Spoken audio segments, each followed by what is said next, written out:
Jordan De Goey has again headed north to a popular holiday destination, but tonight on the Gold Coast it is strictly business as he resumes his place in this Collingwood side, hot off 5 straight wins and keen to reaffirm its place in the top 8 at a critical stage of this AFL season. The Gold Coast Suns themselves might have had a bit of winning momentum had they not succumbed to Port Adelaide last week by 2 points, but nonetheless at 7-7 there's a massive opportunity for Stuart Dew's men to make a statement at home against a worthy opponent in rather wet conditions, although dry for now, here at Carrara Stadium. Welcome to Grandstand AFL. My name is Brett Sprigg, and alongside me to call the action tonight is Michael Price. Thanks for having me, Pricey. Yeah, good evening, Spriggy.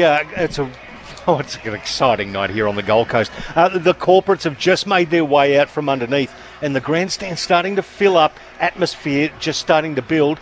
Flip of a coin here, mate. I'm looking forward to it. We had Daryl Braithwaite perform pre-game. They're hoping for 20,000, which would put it in the top 5 all-time Gold Coast Suns home crowds. We'll keep an eye on that crowd figure. The team news here, most importantly, a late change for the Suns. You might say they have an ace up their sleeve. Hawago Paul Oya is the Papua New Guinean midfielder who they call Ace, an international rookie. He's been there for a few years. He gets his opportunity tonight. He's in for Chris Burgess, who is the late out. Alex Davies out with a knee injury. Jai Farah under the health and safety protocols also misses. Braden Fiorini, who was the used sub last week, he is their sub again this week. Jack Cheetas will also debut. The mature age rookie from South Australia, last year's Magarey medalist, is getting his opportunity, and Connor Butterick returns from a hammy. For the Magpies, Jordan De Goey headlines the inclusions, as I mentioned off the top. Trey Rusco was the unused sub. He rejoins their 22. They lose Jeremy Howe through illness, and Isaac Chugg has been omitted but retained this week as their medical sub. Our team is pretty solid. We're not lacking for height. Jeff White, welcome. G'day, Spriggy. Welcome up here too. Looking forward to it. Got away from the water. Well, it's raining a lot in Sydney, and it's rained a fair bit on the way in here as well, but for now, it is staying away. Matty Primus, welcome to you. Turn myself on. Great evening for it. It drizzled here most of the day, but it stopped the last couple of hours or so, and this ground holds up really well. So it dries pretty good. It does. I've seen both the sides warm up, look, conditions are pretty good. The radar looks to be clear, so hopefully, in for a fast and quick night. Opening bounce is 90 seconds away here. Scott Penderbury has won the toss, and I believe they'll kick to the southern end of Carrara Stadium. What are your key focus areas? Your final couple of words on tonight's game? Well, I just think the Suns, if they get the 4 points tonight, they've got to use the ball really well. They've got to cut through. They've got to own the corridor. That's when they play their best footy. They're going through the corridor, using their hands, and they're getting run from behind. That's the key for the Suns tonight. Yeah, it is. The ball will be a bit slippery, and the ball will be on the ground. But they played it pretty well this ground. They've beaten Freo in the wet here. They beat Carlton here, and all their wins have come this year when they've won contested possession. And Collingwood have been the best contested possession team the last 5 weeks. So something to keep an eye on. Suns have had the worst first quarters in the competition this year, but the best last quarter, so I'm sure that'll be something they'll be trying to work on the first 10 or 15 minutes here in front of their home crowd. Their targets up forward have been impressive, Mabior Chol and Levi Casbolt, in the absence, of course, of Ben King, but tonight may not be all that conducive to that. We'll see how all that goes. Zane Bojack is boundary side for us this evening. What's it like down there, Zane? Good evening. Oh, good evening, Spriggy. Well, look, Collingwood's chasing 6 wins in a row. There's a lot of black and white in the crowd. I think they're going to enjoy it tonight because it's cold, wet, slippery, 16 degrees. They're going to feel like they're back home in Melbourne. I have a feeling, though, the Suns might win tonight. Yeah, it's one of the games of the round. It will have real consequence for the top 8. The Suns at 7-7, the Pies 9-5. It's 11th versus 8th tonight. A reminder, of course, at Kardinia Park, we'll keep you across what's happening with Geelong and North Melbourne. Earlier, we saw Essendon beat Sydney by 9 points, and Melbourne most recently over Adelaide at Adelaide Oval by 29 points. But this could be one of the games of the round. Final tip, Matt Primus, who do you like? Suns by 2 goals. Whitey? I think I'm hoping the Suns win. I think Collingwood will, but I think hoping Suns. Saturday night cracker coming your way here on Grandstand AFL, and getting us underway. Here is Michael Price. Umpire Andrew Stevens has ball in hand. Atmosphere electric here at Carrara. Perfect bounce. Cameron and Witts over the top, but the clearance comes to De Goey. Instant impact on the left, inside 50. Good contest, fisted away by Graham for the Gold Coast over the boundary line, and will get a throw in 35 metres out from the Collingwood goal. They're attacking here, but under the night sky here at the Gold Coast. Back in it comes. Cameron Tussles down there with Witts, the former Pie. Cameron follows up.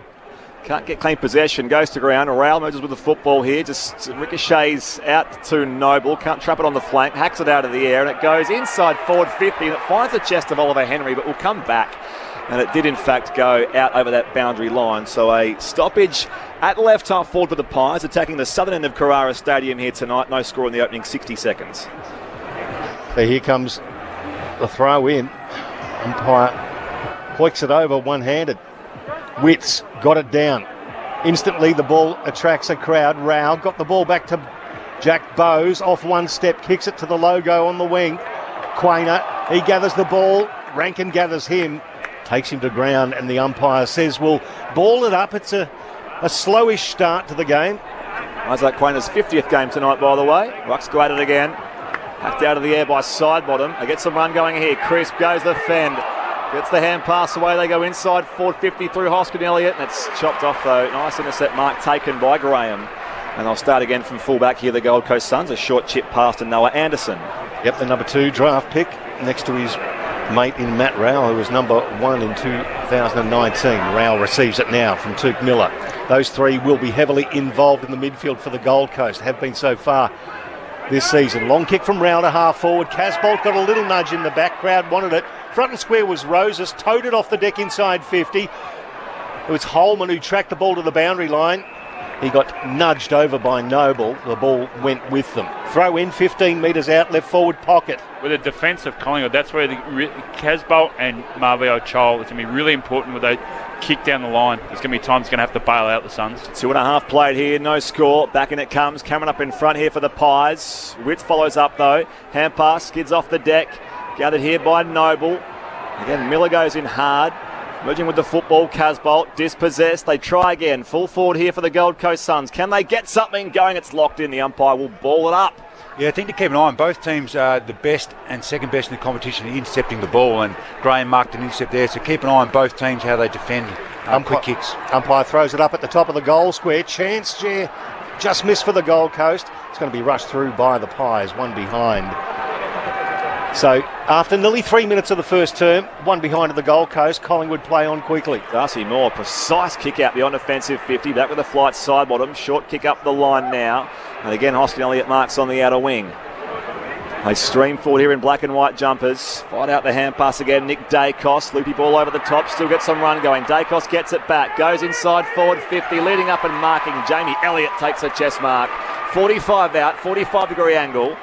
Again, he's got options coming forward, but he may go back and take the set shot. Yes, it's interesting to watch there how quick Collingwood move the ball. The Suns are the best team in the competition at locking you inside forward 50. So the Pies, all urgency to get the ball out there, so the Suns couldn't set up. Coast to coast on the Gold Coast.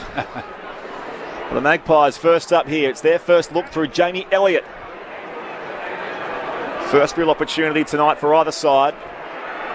4 minutes played, he connects from 50 right on the paint of the arc. It goes across the face, not quite to the line. Intercepted here by Henry. He's now dispossessed. It comes loose. It's going to be coming back here, holding the ball. Tackler rewarded, so it is going to come back to the Gold Coast player in Butterick, who put the tackle on him. So Butterick back in the side from that hamstring injury. Has it at left full back. It's the Gold Coast Suns one behind. The Pies yet to score through the opening 4.5. Connor Butterick from the Labrador area. Another local from the Gold Coast. It's a long kick in the Witts direction, but cutting in front. Yeah, it was a good grab, Jeff White, from Levi Casbolt. Bit of protection, but it needed to be taken. He went laterally, found a teammate. Now it's chipped into the middle of the ground. Overturned now. Collingwood with a chance. Hoskin Elliott streams away, has a bounce, goes long to the goal square, and just touched. It was Lemons and I think it was Jamie Elliott got hands to it. So just 1 point apiece. And they play on quickly the Gold Coast to go to right half back. Didn't go for home, Hoskin Elliott. Probably could have. Could have, yeah. I think, well, it probably was. Suns move it quickly here across the outer wing. Mark just foot of halfway. Swallow inside forward. 50 finds the chest of Mabior Chol. Nice entry from the home side. And Chol here is 35 out, 45-degree angle. Just really good spread there from the Suns on the 45. And I like the fact that they still came back in the middle.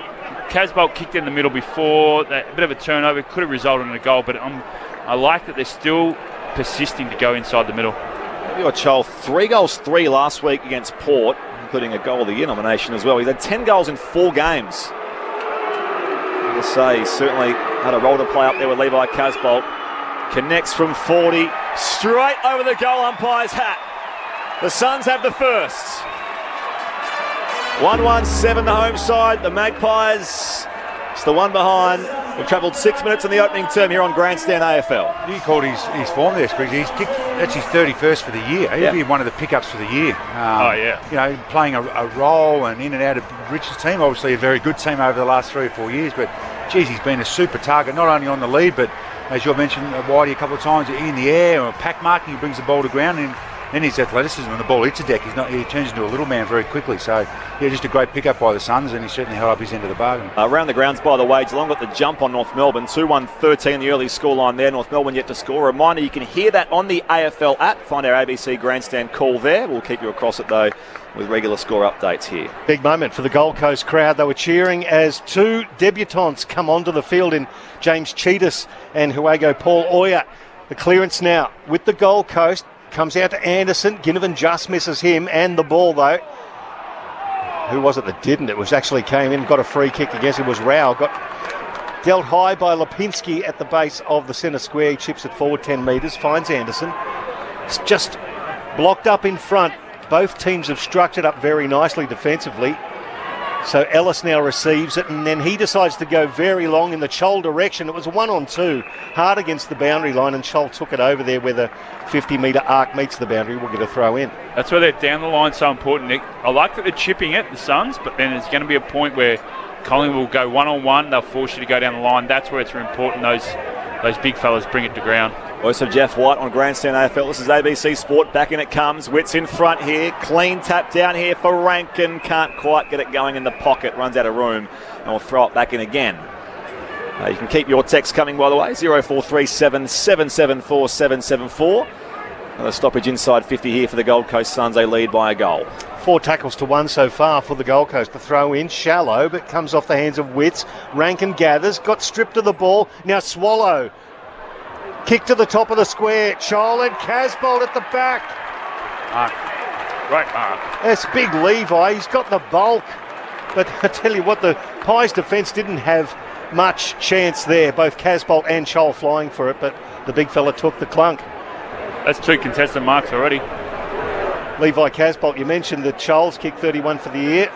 Levi wasses in and kicks his 27th. It's been a handy couple of additions for the Gold Coast with the loss of King, but the second goal for the Suns comes up after the 8-minute mark of the first term. 2-1-13 leads, 1 behind. Start here from the Suns. Just the ability to get the ball moving, connect up with foot and hand, and also just where they've kicked the ball. If they're going to go down the line, it's to get a stoppage to put the ball in. But that kick there from Swallow was perfect. Top of the goal square.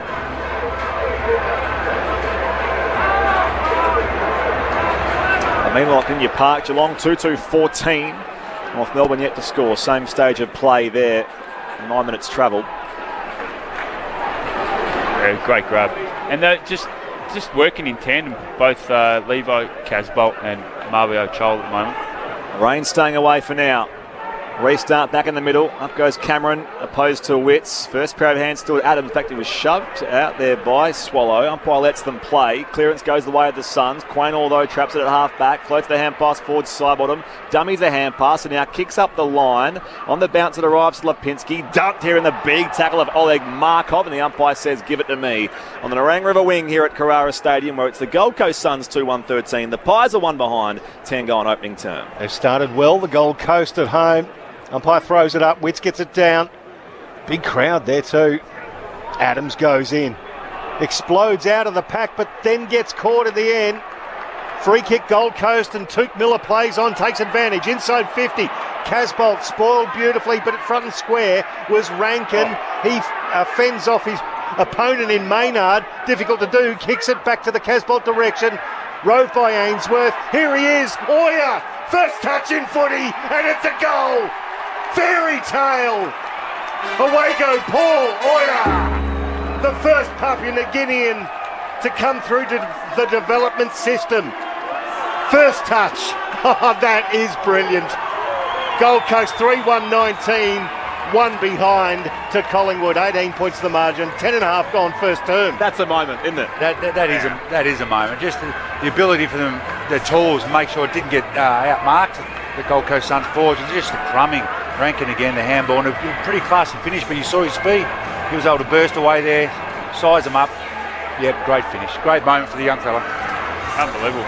Zane Bojack on the boundary. Oh, boys, they say rugby league is the national sport in PNG. I think it's just become the native sport of Australia, the AFL, with Ace kicking an ace goal. By the way, Collingwood conceded 7 of the last 9 goals against GWS. Now they've conceded 10 of the last 12 against 2 opponents over 2 weeks. This is not looking good for the Black and Whites. Good point you make, Zane. His nickname is Ace. First kick, first goal. There it is. Absolutely tremendous. Grew up in Port Moresby.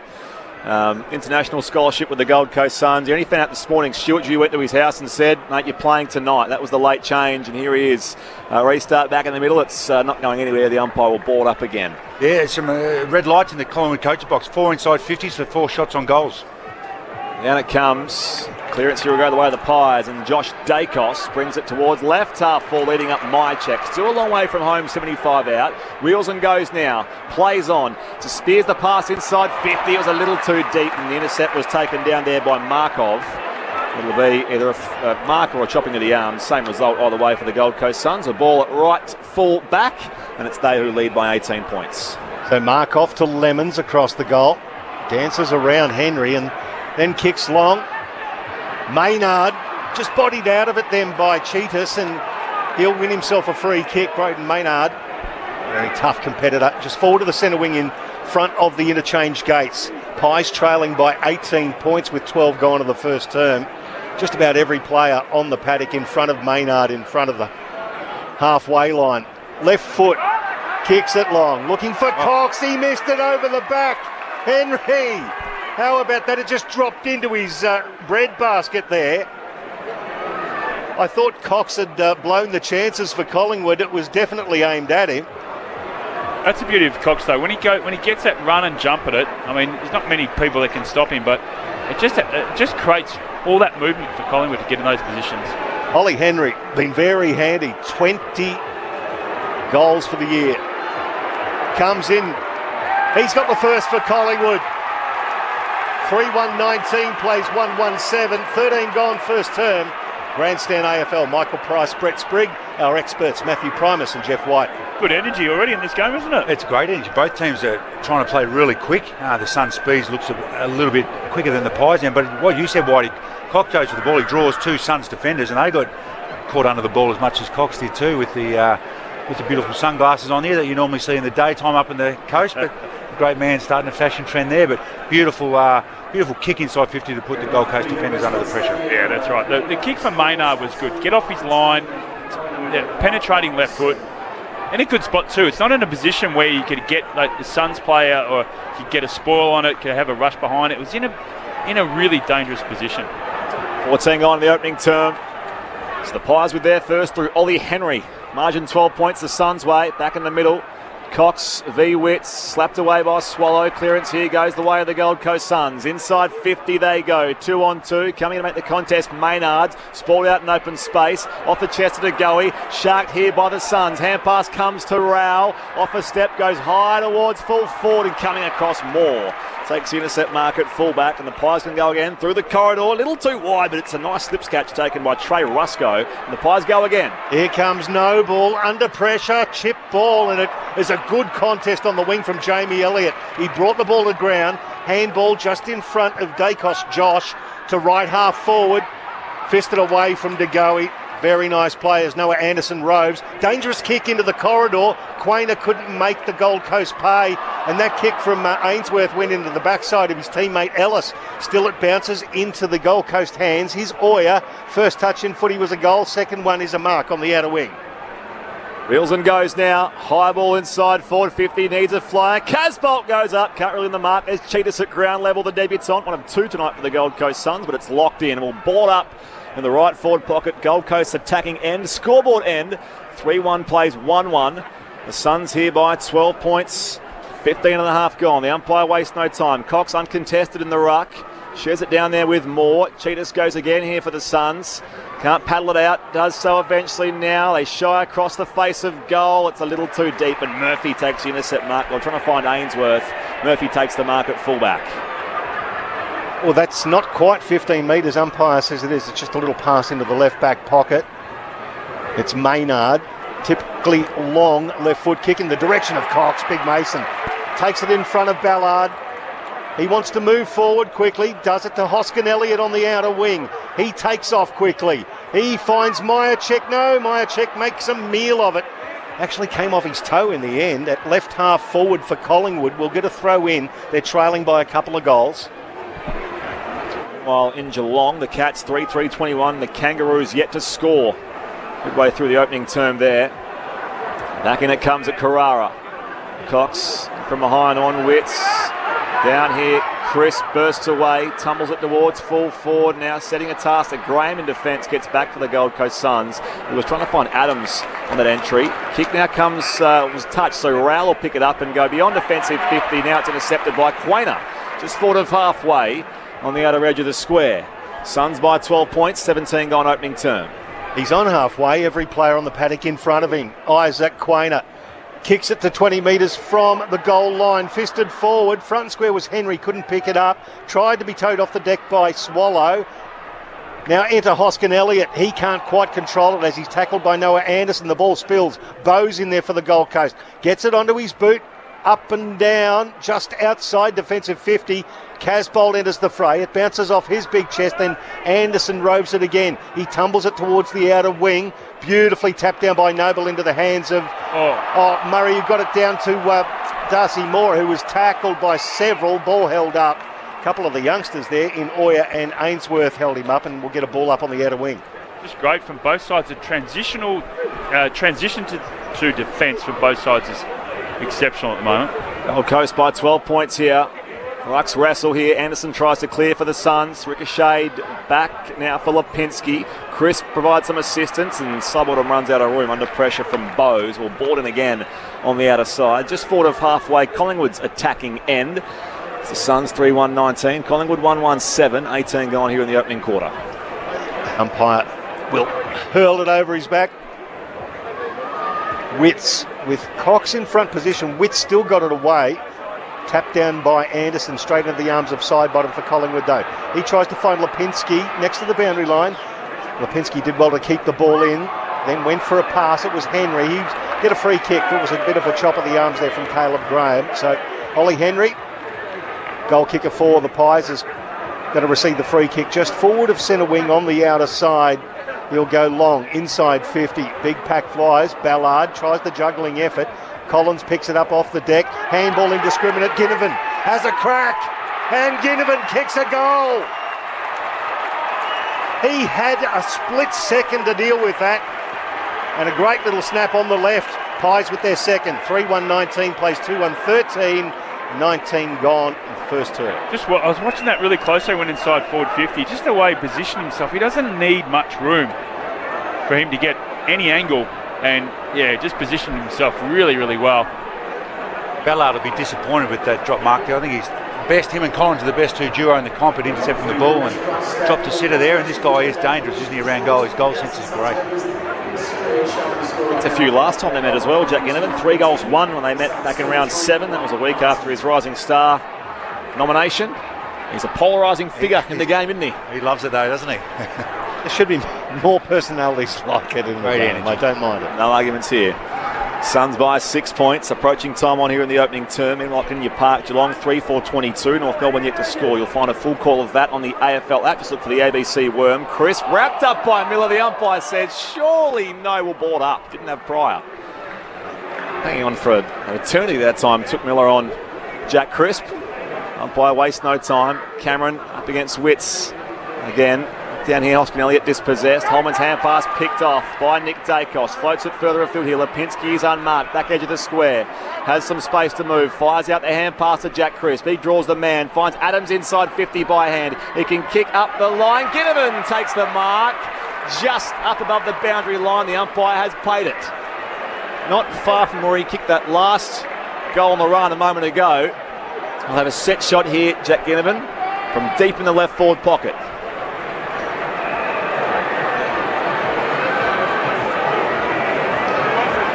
Open up the angle on the right boot. Chance for back-to-back goals for Collingwood, and Jack Ginnivan crosses the boundary line to kick, brings it back superbly. Oh, he's a star. And he levels things up here. Gold Coast and Collingwood 3-1-19 apiece. We've travelled 21 minutes in the opening term here on Grandstand AFL at Carrara. It's the small defenders for the Suns that are looking a bit anxious down there, Whitey. Budrick, Lemons, Bowes, they're looking a little bit jittery with the speed and talent and craft of those Collingwood small forwards. And just and the kick inside forward 50 took Ginnivan too. Just the ability to know where the drop of the ball was going to be, protect that zone, take the mark inside. So yeah, they're just going to tidy up a little bit. I think it all comes to the midfield too. You don't want to have those kicks coming in uncontested sort of possessions that are going inside the forward 50. Yep. So they just got to tidy up a little bit through the midfield.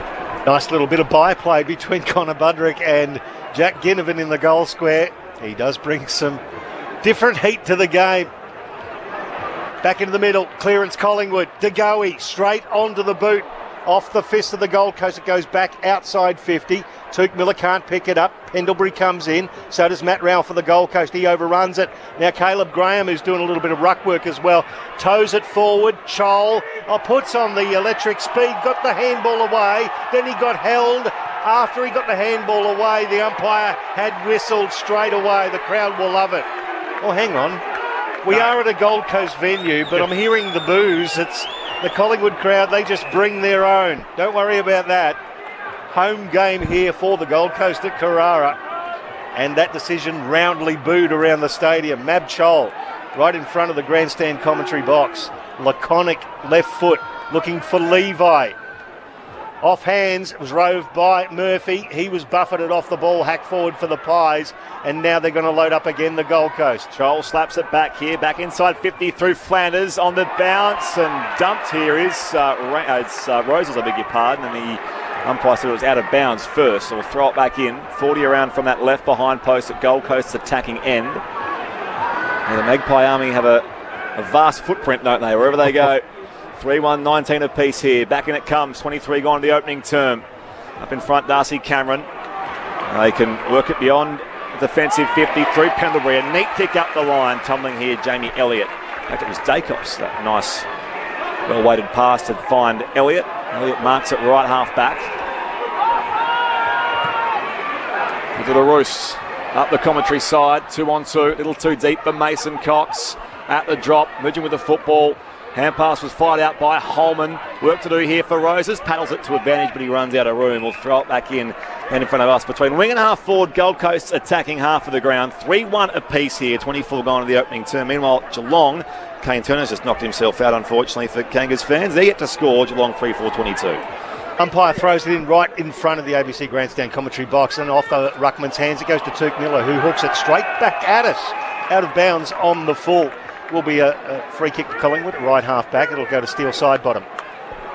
Early doors, we've got 6 possessions each for the Gold Coast, Noah Anderson and Matthew Rowell, and 6 for Will Hoskin-Elliott for Collingwood as side bottom goes long towards the wing. Ill-directed onto the logo. Bowes takes the mark. Running for him was Big Sam Collins, received the handball, then got the fend away, got the ball off to Tuke Miller. Inside 50 now, chance for the Gold Coast with Rankin. Dances around his opponent in Murphy, puts it on the right shoe and then kicks it wide for one behind. 20-19, 1 point the margin, the Gold Coast lead, 24 gone. He's got some wheels there, hasn't he? Yeah. He turned his opponent inside out. Darcy Moore buys some space in the right back pocket, floats the hand pass forward here for Noble. Dicey effort here, and it wasn't the preferred option here this time. Nick Dacos runs out of space and he finds the salvation of the boundary line. So we'll throw it back in. 65 around from the Gold Coast goal. Scoreboard end of Carrara. Always a good indication when there's a quick point, how you defend. And that's what the Gold Coast Suns did then. They've been able to hold Collingwood inside their forward 50. Back in it comes. It's Caleb Graham doing the right work here for the Suns against Darcy Cameron. At the drop, hand pass worked away by Holman. Trying to trap it here is Ainsworth. Wrapped up by Chris. Ball is locked in there. The umpire hovering, and he will say, let's ball it up. 30 out from the Gold Coast goal. It's they who lead 3-2-20. Collingwood 3-1-19. 25 and a half play in the opening quarter. Umpire's holding the ball aloft here, and he's just spotted something he didn't like, and it was some blood on Caleb Graham's face. So blood rule.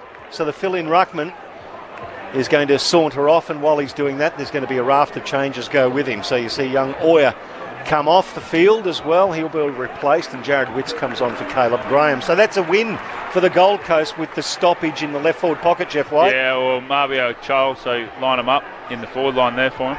Well, it makes the tall timber even more effective perhaps for the Gold Coast. Chol in the ruck. It was well done by Cameron to get it down. Pendlebury half smothered. Ball ends up with Holman. They're out to the arc of 50. There's a whistle on play. I think it was Noah Anderson got dealt with and illegally on the paint of 50 by side bottom it was. So Noah Anderson, I think this would be right on the edge of his distance. He'd have to go wide of the mark and use the stand rule to big effect here, boys. Yeah, I reckon he'll go line and then deviate a little bit. I reckon it's in his range. It's in his wheelhouse? Definitely. So Noah Anderson, the number 2 draft pick from 2019. Disposal number 7 for him. From 50, he curls around. It's a low thumping kick, but to the goal square, off hands over the goal line for another behind. 21 plays 19. The Coast by 2 points against Collingwood. 27 gone first term. Good kick out. Nick Dacos has to find Trey Rusco, the lad from East Fremantle. Floats the hand pass forward now. Dacos beyond defensive. 50 got there in no time at all. And he can go and find brother Josh. Coming back infield now for the skipper, Pendlebury's beaten to the football this time. Pressure came from Anderson, I beg your pardon. In a 2-on-2 now, the ball is locked into the umpire. Will ball it up at right half forward for Gold Coast. Around the grounds, Virginia Park, North Melbourne have kicked their first goal. 1 straight 6, they trailed Geelong 3-5-23. Late stages first quarter there. Back underway here at Carrara. Well, it's the Suns by 2. Socket forward, Swallow, their co-captain. Lobs it high inside forward 50. Rankin wants the crumbs. It's rolled off a couple of fists now, and Sidebottom gets there for the Pies and rushes it through for a behind. Gold Coast 3-4-22. The Pies are 3-1-19. 28 now played in the opening term on the Gold Coast. So Collingwood bring the ball back in through Dacos. Direct kick straight up the middle. Found, for goodness sake, it was Moore who gave it off to Maynard, who went straight down the middle and found his Collingwood teammate in Jordan De Goey, who went straight down the corridor and received a beautiful pass. It was just coast-to-coast footy, and that was too easy. It was almost like a training drill.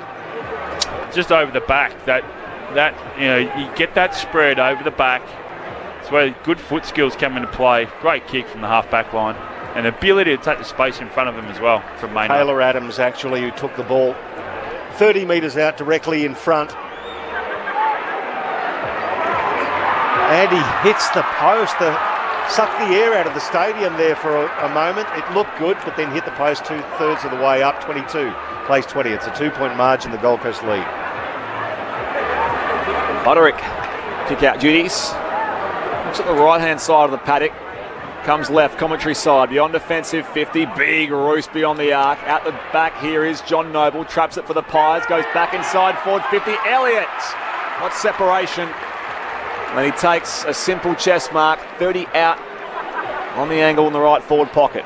He just read that a lot quicker than Spriggsy, just hit his opponent. I think a Budrick again, deep in there, hit him, dropped, just left the space for him to run into, and an easy chest mark. He had the first opportunity of the night, Jamie Elliott, for the Pies. He missed that. Here he is. Late in this opening term, Elliott crosses 50, connects from 35 and misses near side. It's just squeezed through for a minor score. Collingwood 3-3-21. Gold Coast 3-4-22. Approaching the half-hour mark here at Carrara on ABC Sport. This is Grandstand AFL. Just a little bit of a buzz around the crowd here. They expected a close game, and they've got a beauty as the ball comes towards the commentary wing. It was Chol spoiled by Quainer. Now several players get involved. It's good tackling efforts all round. Umpires coming in and saying, let's separate for a moment, boys, as Butterick picks himself up. Lipinski draws himself away from it. Umpire will walk in, throw it up between the two ruckmen, and again it's a large crowd. Cameron gets tackled by Miller. The ball escapes out the back. Collins kicks it forward. Rankin off his hands. Noble robes beautifully. Got the handball into Dacos, but he was under enormous pressure. It lands with Casbolt. Handball Rowell inside 50 off the right foot. Now a race in two. Here's Cheetahs versus Trey. Rusco did beautifully. Turned around onto his right foot and drilled it towards Moore. Beautiful defensive play by Rusco. Moore can slow things down here for the Pies. Late in the opening term. Drives it long beyond defensive 50, out to a 2-on-2. Coming late, Jared Witts just thumps it with his fist out over the boundary line for a throw-in between wing and half-forward. Gold Coast attacking end as the seconds tick down to quarter time. It's the Suns who lead by just the 1 point. Umpire heaves it back in. Rucks go to it. Witts, good use of the body this time on Cameron. Ball in dispute though. Pendlebury gets there first. Sockers out into space on the commentary wing. Butterick ragdoll this time by McCreary. And the ball goes with him out of bounds for a throw-in. Again, on the members' side of Carrara Stadium. It's the Gold Coast Suns here by 1 point, 31.5 played. That was a great tackle. Just also a nice bit of restraint at the end and not to follow through with it. Ball thrown in. Well done by Cameron over the top of Witts, but player underneath that is not going anywhere. DeGoey tackled heavily into the ground. Umpire will throw it up again. Witts dealt with by Cameron. Ball hits the deck in front of them. Jack Bowes picks it up, propels it forward by foot. Now well done Holman to trap it. He's under pressure from Dacos, and that affected the handball. Enter Steele side bottom, toes it off the deck. Goes towards right half forward. Butterick couldn't pick it up. It's loose now. Collingwood with a chance. Myercheck. Handball to Jamie Elliott. He lowered the eyes and hit Henry with a pass. Oh, he just juggled it. And it barely went the 15-2, but Ollie Henry will have a ping at goal from about 20 metres right on the siren. He's got good foot skills and awareness by Elliott.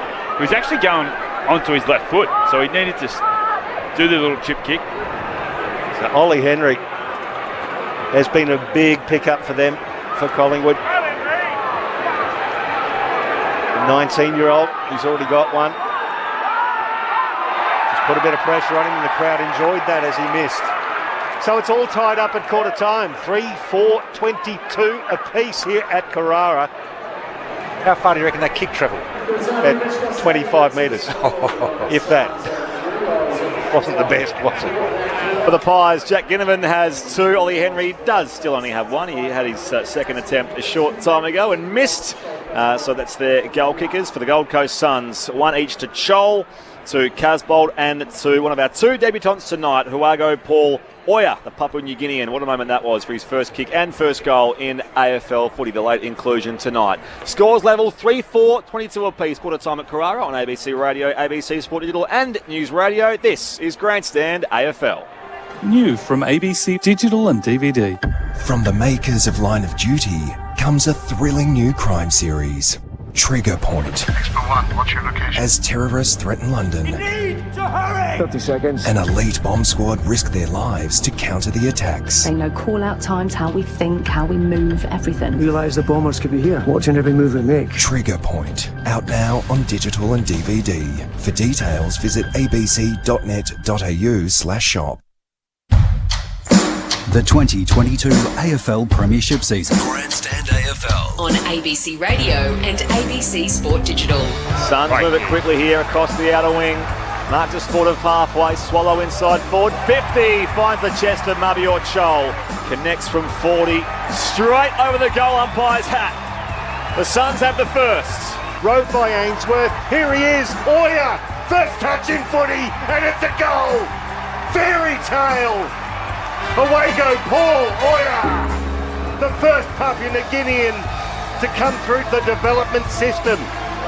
First touch, oh, that is brilliant. Collins picks it up off the deck, handball indiscriminate, Ginnivan has a crack, and Ginnivan kicks a goal. He had a split second to deal with that, and a great little snap on the left. Finds Adams inside 50 by hand. He can kick up the line. Ginnivan takes the mark. Just up above the boundary line, the umpire has played it. not far from where he kicked that last goal on the run a moment ago. It's for back-to-back goals for Collingwood, and Jack Ginnivan crosses the boundary line to kick, brings it back superbly. Oh, he's a star. This is the 2022 AFL Premiership season on ABC Radio and ABC Sport Digital. Scores level at Carrara, 3-4, 22 apiece. The Gold Coast Suns and Collingwood. You're with Brett Sprigg, Michael Price, Jeff White, Matthew Primus and Zane Bojack on the boundary. Meanwhile, around the grounds, Kidney Park, quarter time there. North Melbourne having kicked 3 goals in a row to close the gap on Geelong. It's 3-5-23 the Cats. The Kangas are 3-1-19. You can find an ABC grandstand call of that on the AFL app, so you get your choice of John Noble here or David Noble there. Take your pick. A couple of your texts welcome. 0437 774 774. Go the Pies from Dave the Truckee in Parkes, New South Wales. On my way to Brisbane again. Good on you, Dave. And just on what Zane was saying, Aussie Rules is the number 2 sport in PNG behind Rugby League, and they won the most AFL international cups, says Mikey from Bendigo. Well, that's good to know, Mikey. Appreciate your correspondence. As always, 0437 774 774. While we get the thoughts of our experts, Jeff White and Matthew Primus on Grandstand AFL. Yeah, plenty of energy in that first quarter. I thought the tackling on both sides was outstanding. Just the ability to hold in, chase down, one-on-one. Particularly that last one in the last quarter was going inside forward 50 from Collingwood. But yeah, just both sides are really attacking. I think the small forwards are up and about from both sides. They're competing. They're trying to go through the middle. I think it's a bit of an arm wrestle at the moment with both sides trying to own the corridor, and we saw that with the connection from the back line for Collingwood through Maynard breaking the lines and through the defence. The ability to go really quick, Collingwood is just what they've just improved on so much since last year, and the ability of the foot skills as well. Cripps, Maynard, Steele and Pendlebury, you know what you're going to get from them. So that's where the Suns have got to really turn, and that's where those long points that I was saying it before, that fast points, ability to defend, get on, turn your head and be defensive is what the Suns got to try and do. Yeah, those kick-ins have certainly hurt them, haven't they? Those quick ones. But I reckon apart from that, they've defended the Pies' counter-attack pretty good. It's just been a balance of which team can get the ball inside 50 and then hold it in there. I reckon for the first 10 minutes, the Suns were good at that. Looked like scoring at will, and then the Pies, the last 10 minutes, were able to put a lot of the Suns' backs under pressure and get a lot of repeat inside 50. So an arm wrestle in that regard, and once again it comes down to your dominance in the centre bouncing through the middle of the ground. But both forward lines, especially their smalls wide, look like they're going to be in for a pretty good night with shots on goal. So whichever team can get the dominant inside 50s, where I think the Pies are +4 at the moment, 16, that's a pretty good number for them. So something to keep an eye on for the Suns. The Suns break first from their huddle. The Pies held for a bit longer by Craig McRae. Of course, they are chasing 6 straight wins tonight. They've won 7 of their past 8 against the Gold Coast, including their past 3 occasions here at Carrara. A few numbers to quarter time. Thank you, Michael Price. The Gold Coast Suns, Noah Anderson with 8 disposals.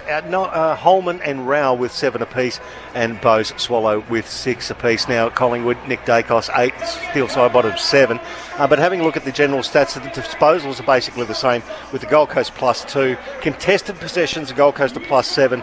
Clearances +2 to the Gold Coast, fairly even. As we've said, the inside 50s, the Gold Coast are trailing Collingwood 16-12, and both using it at around about 42-43% efficiency for inside 50. 3-4, 22 apiece. That's all we can ask for. A tight opening term. What does quarter number 2 have in store for us here at Carrara? Back underway we go. Mason Cox opposed to Jared Witts. Down to go. He dumped here in the Tuke Miller tackle, and the umpire will ball it up.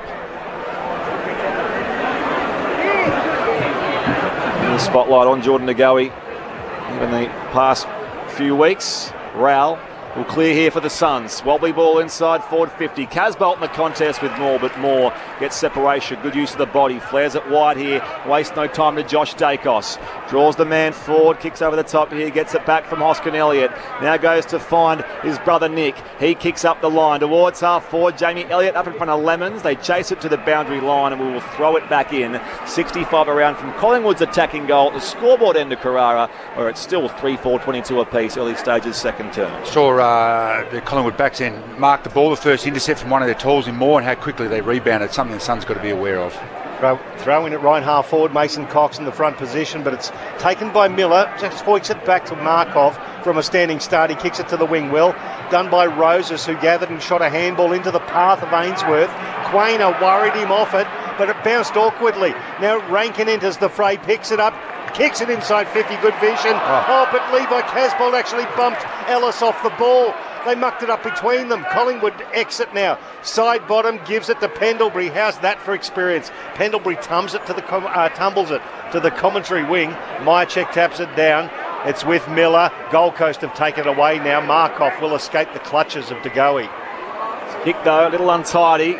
Skids through the centre circles here for David Swallow. Gets the hand pass back to his co-skipper in Witt. Still alive here. Markov off to Roses. Tumbles a kick towards half forward. Holman tries to trap it now. Pressure though from Maynard. Great ring of the footy from Maynard. Shares it with Noble. Comes on the 45 to Cameron. Pressure coming late there from Graham. Ball in dispute on the outer wing. One away here by the Pies and Nick Dacos. Back to Noble. And now Dacos kicks again up the line. Marking his forward of the ring. Hoskin Elliott lays off the hand pass. They go inside forward 50. Josh Dacos to find Myercheck. Up in front though was Collins. Myercheck tries to slap it free in the pocket. Now gathers, playing tunnel ball in the pocket now. It comes out for Markov of the Suns and he can clear back toward the 50. Only as far though as Pendlebury. And the Collingwood skipper marks 45 out, has options aplenty inside 50, and the first of those presenting is Josh Dacos. He's 40 out, slightly right of centre. Poor kick from Markov then, wasn't it? A hack kick, you got to come wide, don't you? Wide, you can't kick it back down the middle because that's normally where the numbers are and put you under the pump. But it just shows, like, that play there just typifies what the scoreboard is at the moment. It is an arm wrestle. It is so even. Defensive side from both sides is really, really awesome at the moment.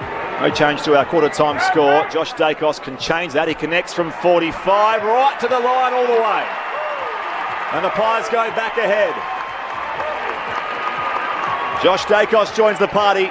4-4-28. The Gold Coast Suns are 3-4-22. 3.5 played second term. ABC Sport, this is Grandstand AFL. Just a few too many handballs by the Suns through the middle of the ground there. They had 6 or 7 in a row when they just needed to get it on the boot because they're looking dangerous ahead of the ball. They just overdid it, which invited Collingwood's tackle pressure, and out of that tackle pressure they were able to go inside 50 of that. So through the middle of the ground, I reckon the message would come out just to get the ball on boot once you've had 1 or 2 handballs. You can see what they were trying to do. They were certainly trying to link up, trying to get that 45. But Collingwood's defence was outstanding. That's what resulted in the turnover.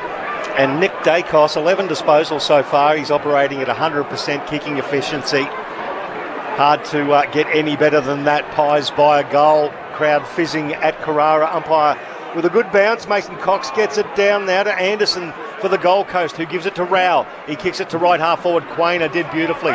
Fisted the ball away and then went and gathered it himself. He got around Roses, got it onto his right boot. Witts outpointed Cox physically, then fisted it to ground. Gold Coast turnover at ground level. Anderson kicks it, but then the Pies cut it off at half back. Now slick ball used by hand. Here comes Sidebottom, now wide to Noble. He can kick to find Pendlebury. On that left peg up the commentary side, Myercheck back in space. It bounced inside forward 50. He comes inboard now to find Chris, tumbling to his left. Wasn't probably his preferred or first option, but it worked out okay for the Pies. Myercheck connects with Crisp, and he's marked here 35 out at a 45-degree angle. Yes, Bridge is one of those ones, you know, in the modern game where the player's always told to come forward to defend. Suns backman came off his opponent to come and defend there, but he was never going to get to it, so it was a suicide press forward, which then gave the easy kick over the top. Jack Chris, the Middleford lad, started his career in Queensland, of course, with the Brisbane Lions, and he's sending it across the face, and it's just slapped through for a minor score by Jared Witts on the behind line. So it's the Magpies 4-5-29, Gold Coast 3-4-22. They play quickly here, the Gold Coast Suns. Long kick towards half back. It went through the hands of Ellis, and there was a push. It was Mab Chol who was nudged out of it in that marking contest. He'll take the free kick 70 metres from his defensive goal at right half back. He's looking forward, not a lot of options moving. Umpire says, would you like to get on with it, Mab? He says, certainly, sir. The left foot. It's a long one. Cox bodied out of it by Casbolt at the back of the pack. Casbolt.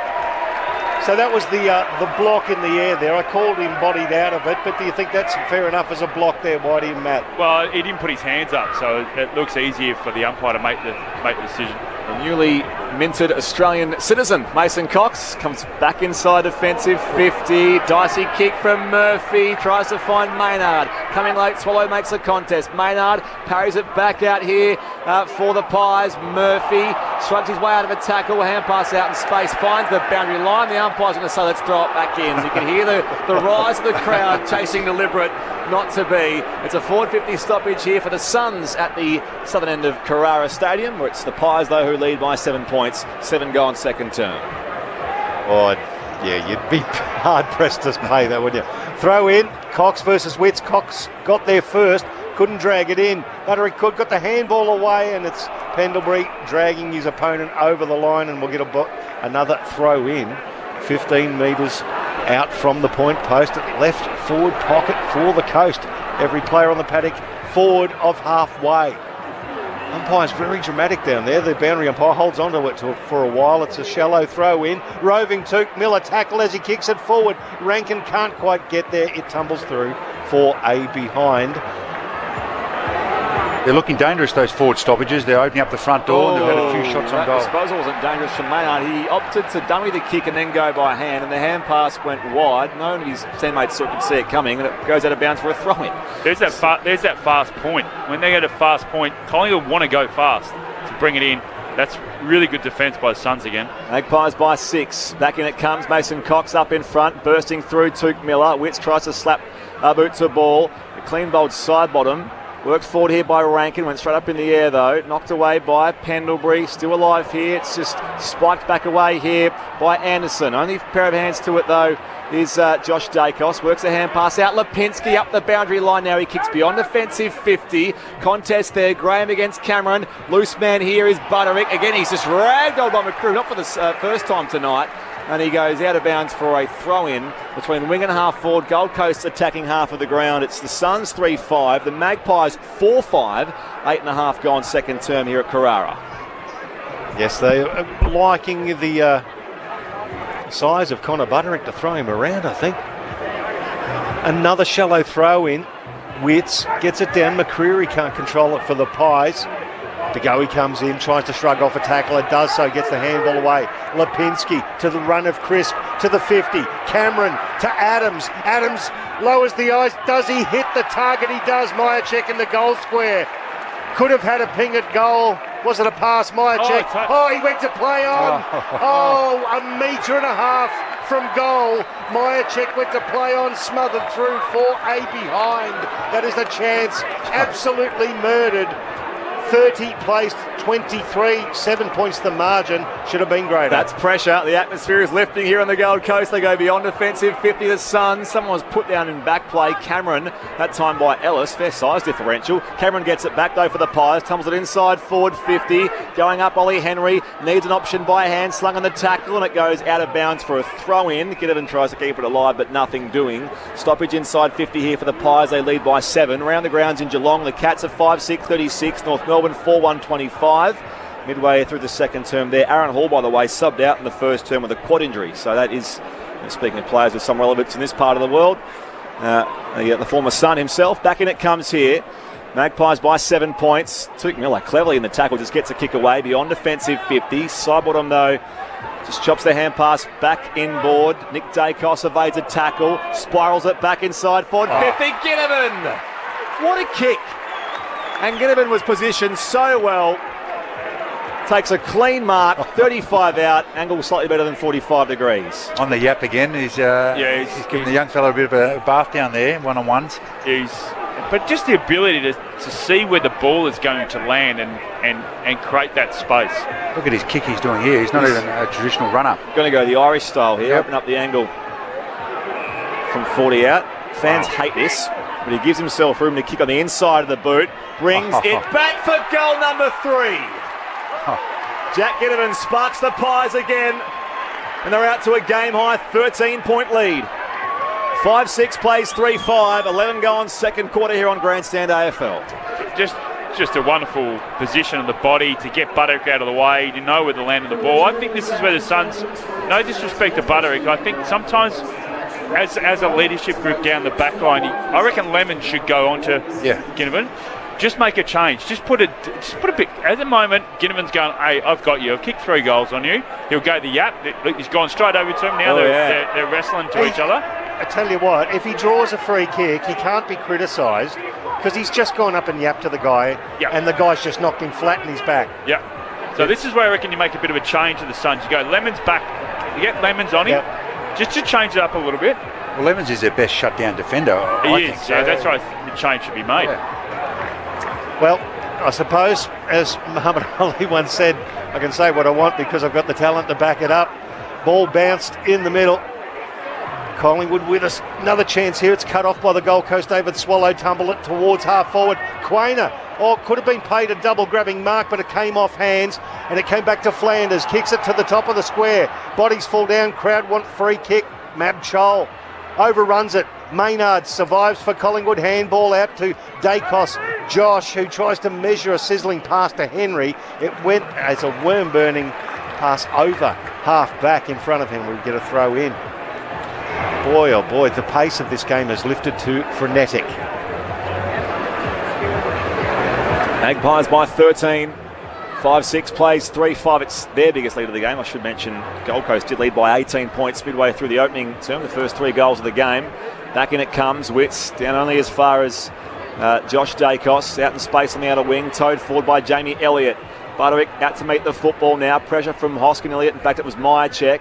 Ball to be won now for players of both volitions. Sockered forward now by Ellis.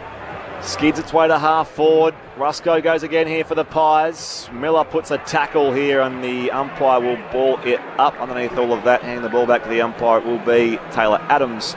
So forward, stoppage just forward of the bullseye here for the Gold Coast Suns, who trail by 13 points, 13 gone second term. Comes off the ruckman's hands from Crisp and immediately the umpire pulls a free kick to Jared Witts for the Gold Coast.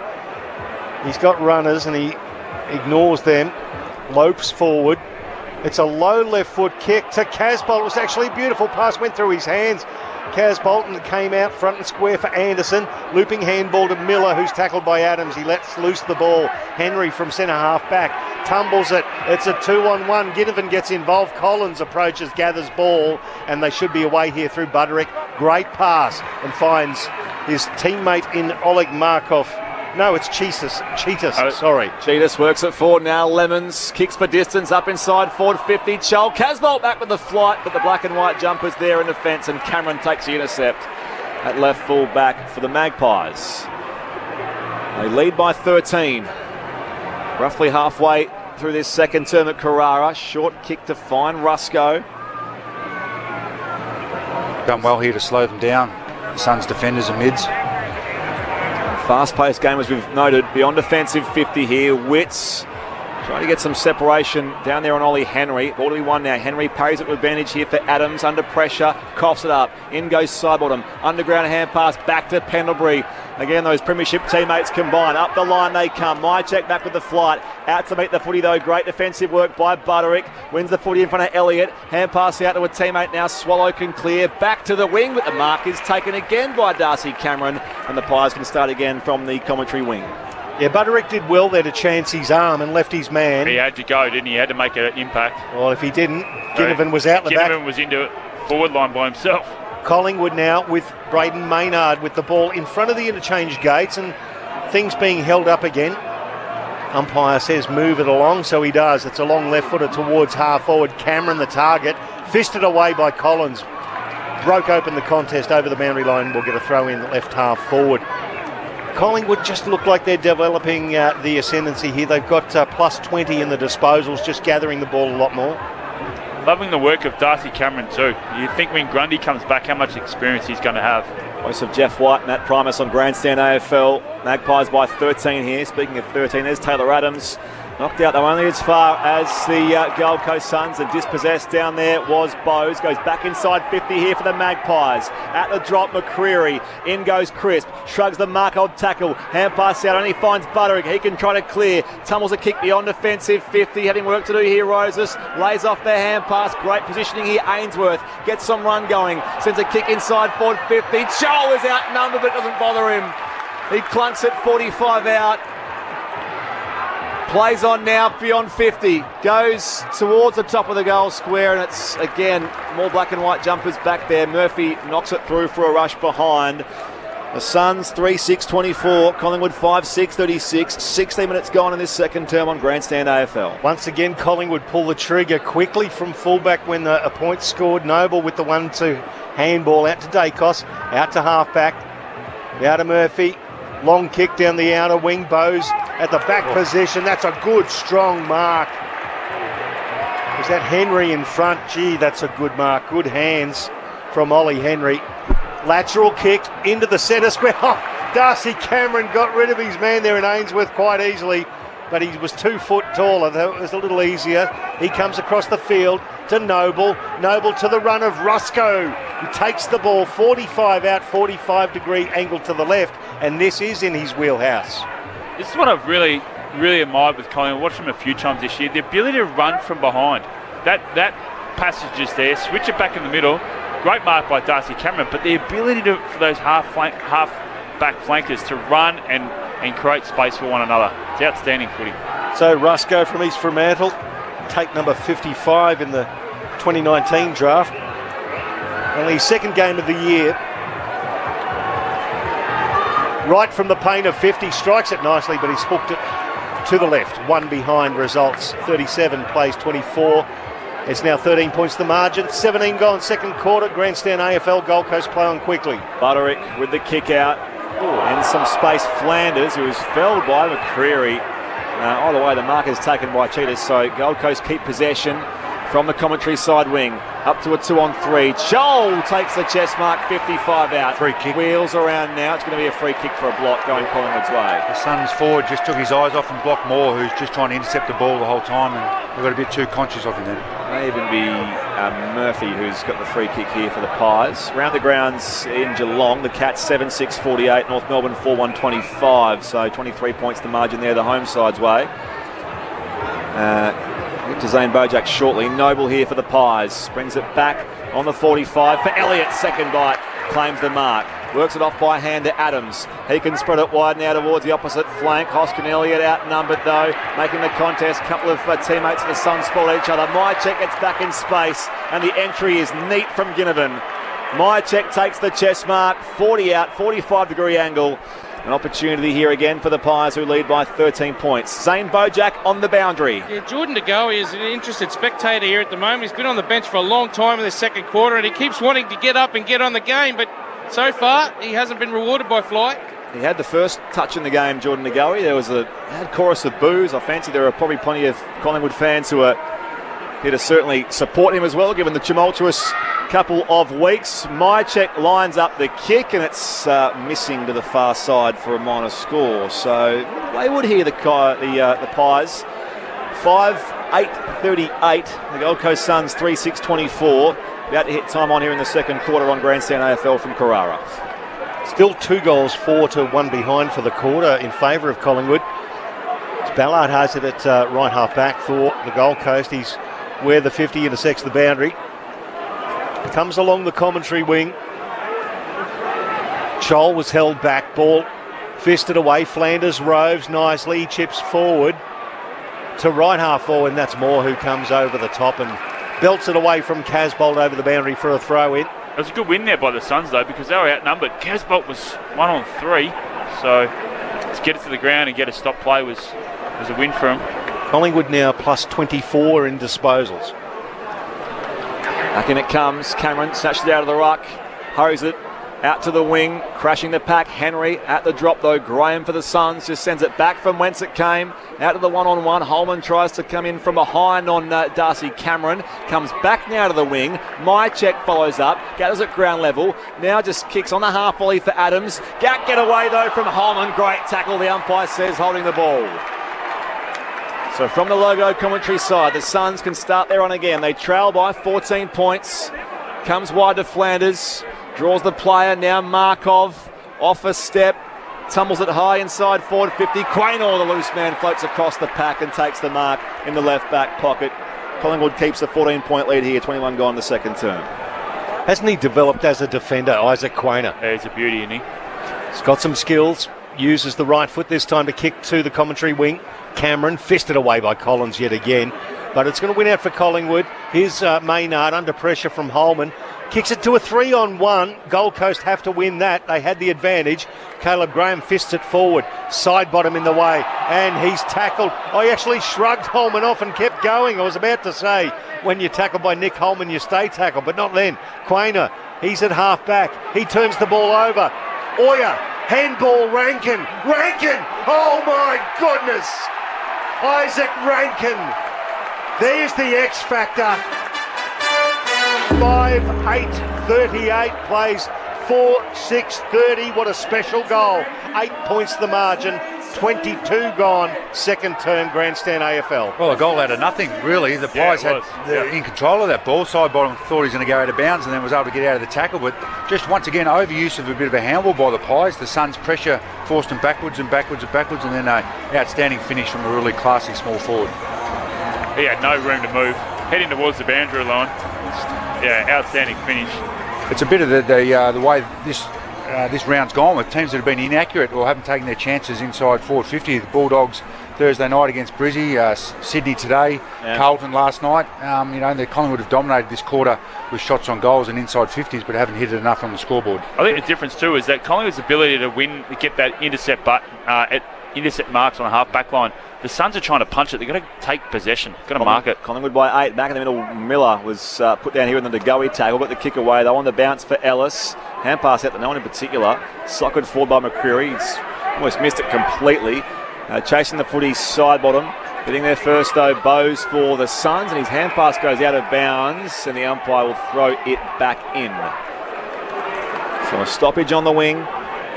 Margin just 8 points. Meanwhile in Geelong, the Cats 7-8-50, North Melbourne 4-1-25. Time on second term there. That game running concurrently with this one. Adams, hand pass picked off by Swallow. For the Suns, tumbles it back here towards Scholl. Beaten to it though by Rusco. The Pies get it back from just forward of left half back. Side bottom, back here for Murphy. Shrugs the tackle and he sprays the kick out of bounds on the full. So Gold Coast ball from the wing commentary side. They trail by 8 points here. Once again, a few too many handballs and just put them under pressure again. Yeah. So Brandon Ellis, dual premiership player with Richmond, plays on the commentary wing, kicks it the right half forward. Good body work from Casbolt at the back. Roses, electric pace on the boundary. The left foot to the goal square. Oh, picked up by Anderson. Towed through. That's the pace that can continue the forward line. 5-8-38 plays 5-6-36. 2 points the margin. Late in the second quarter, game back on. Well, it's similar to those first 15 minutes, Whitey, of the first quarter. The Suns' small forwards looked like their speed was too much for the Pies to handle, but since then they've been able to handle them really well by intercepting the ball, their tall backs. But on that occasion, the ball came to ground and the Suns' forwards are too crafty and too quick. What about a kick from Roses, though? Just perfect, Beautiful wasn't it? Position, yep. Off the SMS, 0437 774 774. SA in Bayswater, WA. Loving the special comments tonight. Really informative. Neutral, but hoping for a Gold Coast win. Call was pretty good too. Thank you, SA. During the call, says Mark in Adelaide, I thought rugby union would be a bigger sport in PNG than league. I had a look. To be fair, it's actually not. According to what I've seen here, rugby league is huge. I called the PNG Kumals game last week against Fiji. They won that game. But yes, they have like the most number of players. Like the ranking wise, they're actually probably on par, if not ahead of rugby union in popularity in PNG. Unbelievable. Restart back in the middle. Socket away here by Swallow. Waiting for a clearance now. Hand pass fired out by Holman. Now Anderson's kick smothered. Bounces out to the wing. They go again here, the Suns, through Ainsworth. High inside forward 50. Looking for a contest. Casbolt was beaten through the air. At the drop now Mason Cox. His kick's a turnover straight to Jared Witts. They go forward of halfway again. Bowes this time on the entry and Chol was beaten up in front. It was the mark taken down there by Murphy. And Murphy in the right back pocket has it for the Pies. They lead by 2 points here, 25 gone second term. Nathan Murphy, good job against Chol there. Long kick towards the outer wing. A body hits the deck and umpire whistles play. It's going to be a Collingwood free kick. It'll go to Mason Cox for a hold. He chips it forward. Nick Dacos receives on the outer side. 19th disposal as he goes down the outer wing. He finds Hoskin Elliott. just slowing play up in front of what is a predominantly Collingwood area there on the Nerang River wing. He goes to half forward. Myercheck was nudged into his player in front. Turnover now. Gold Coast with the ball. Ballard, Anderson now by foot. Cut off again by Nick Dacos. Disposal 20 coming up. The first half he's had. Short kick finds brother Josh. Who kicked the first goal of this second term.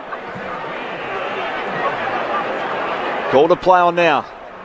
Josh Dacos tipping them out on the mark, so it's play on the half volley for Hoskin Elliott anyway. Lays off the hand pass here to Nick Dacos, almost run down, gets his kick away, up inside forward 50, at ground level. Ellis now mops up in defence for the Suns, and now it's a hot footy locked in there. The umpire will ball up, 20 out from the Magpies goal scoreboard end. Collingwood here by 2 points, 27 gone, quarter number 2 here on Grandstand AFL. So the umpire will just throw it up. Witts versus Cameron. Brandon Ellis at ground level, nudged off it by Sidebottom, who picks it up, handball Lipinski. It's a tight kick to the top of the square, and Collins gets a hand to it just in time.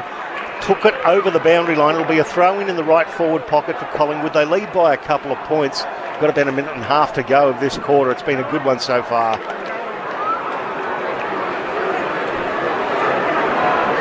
Umpire gets set, throws it back in. Witts against Mason Cox. Cox can't gather. DeGoey held out of it by Rowell. Socket here, straight to Hoskin Elliott. Just lobs it across the goal mouth here. Myercheck gets set, and now Markov just punches it through for a rush behind. Magpies by 3 points now. 28 gone second term.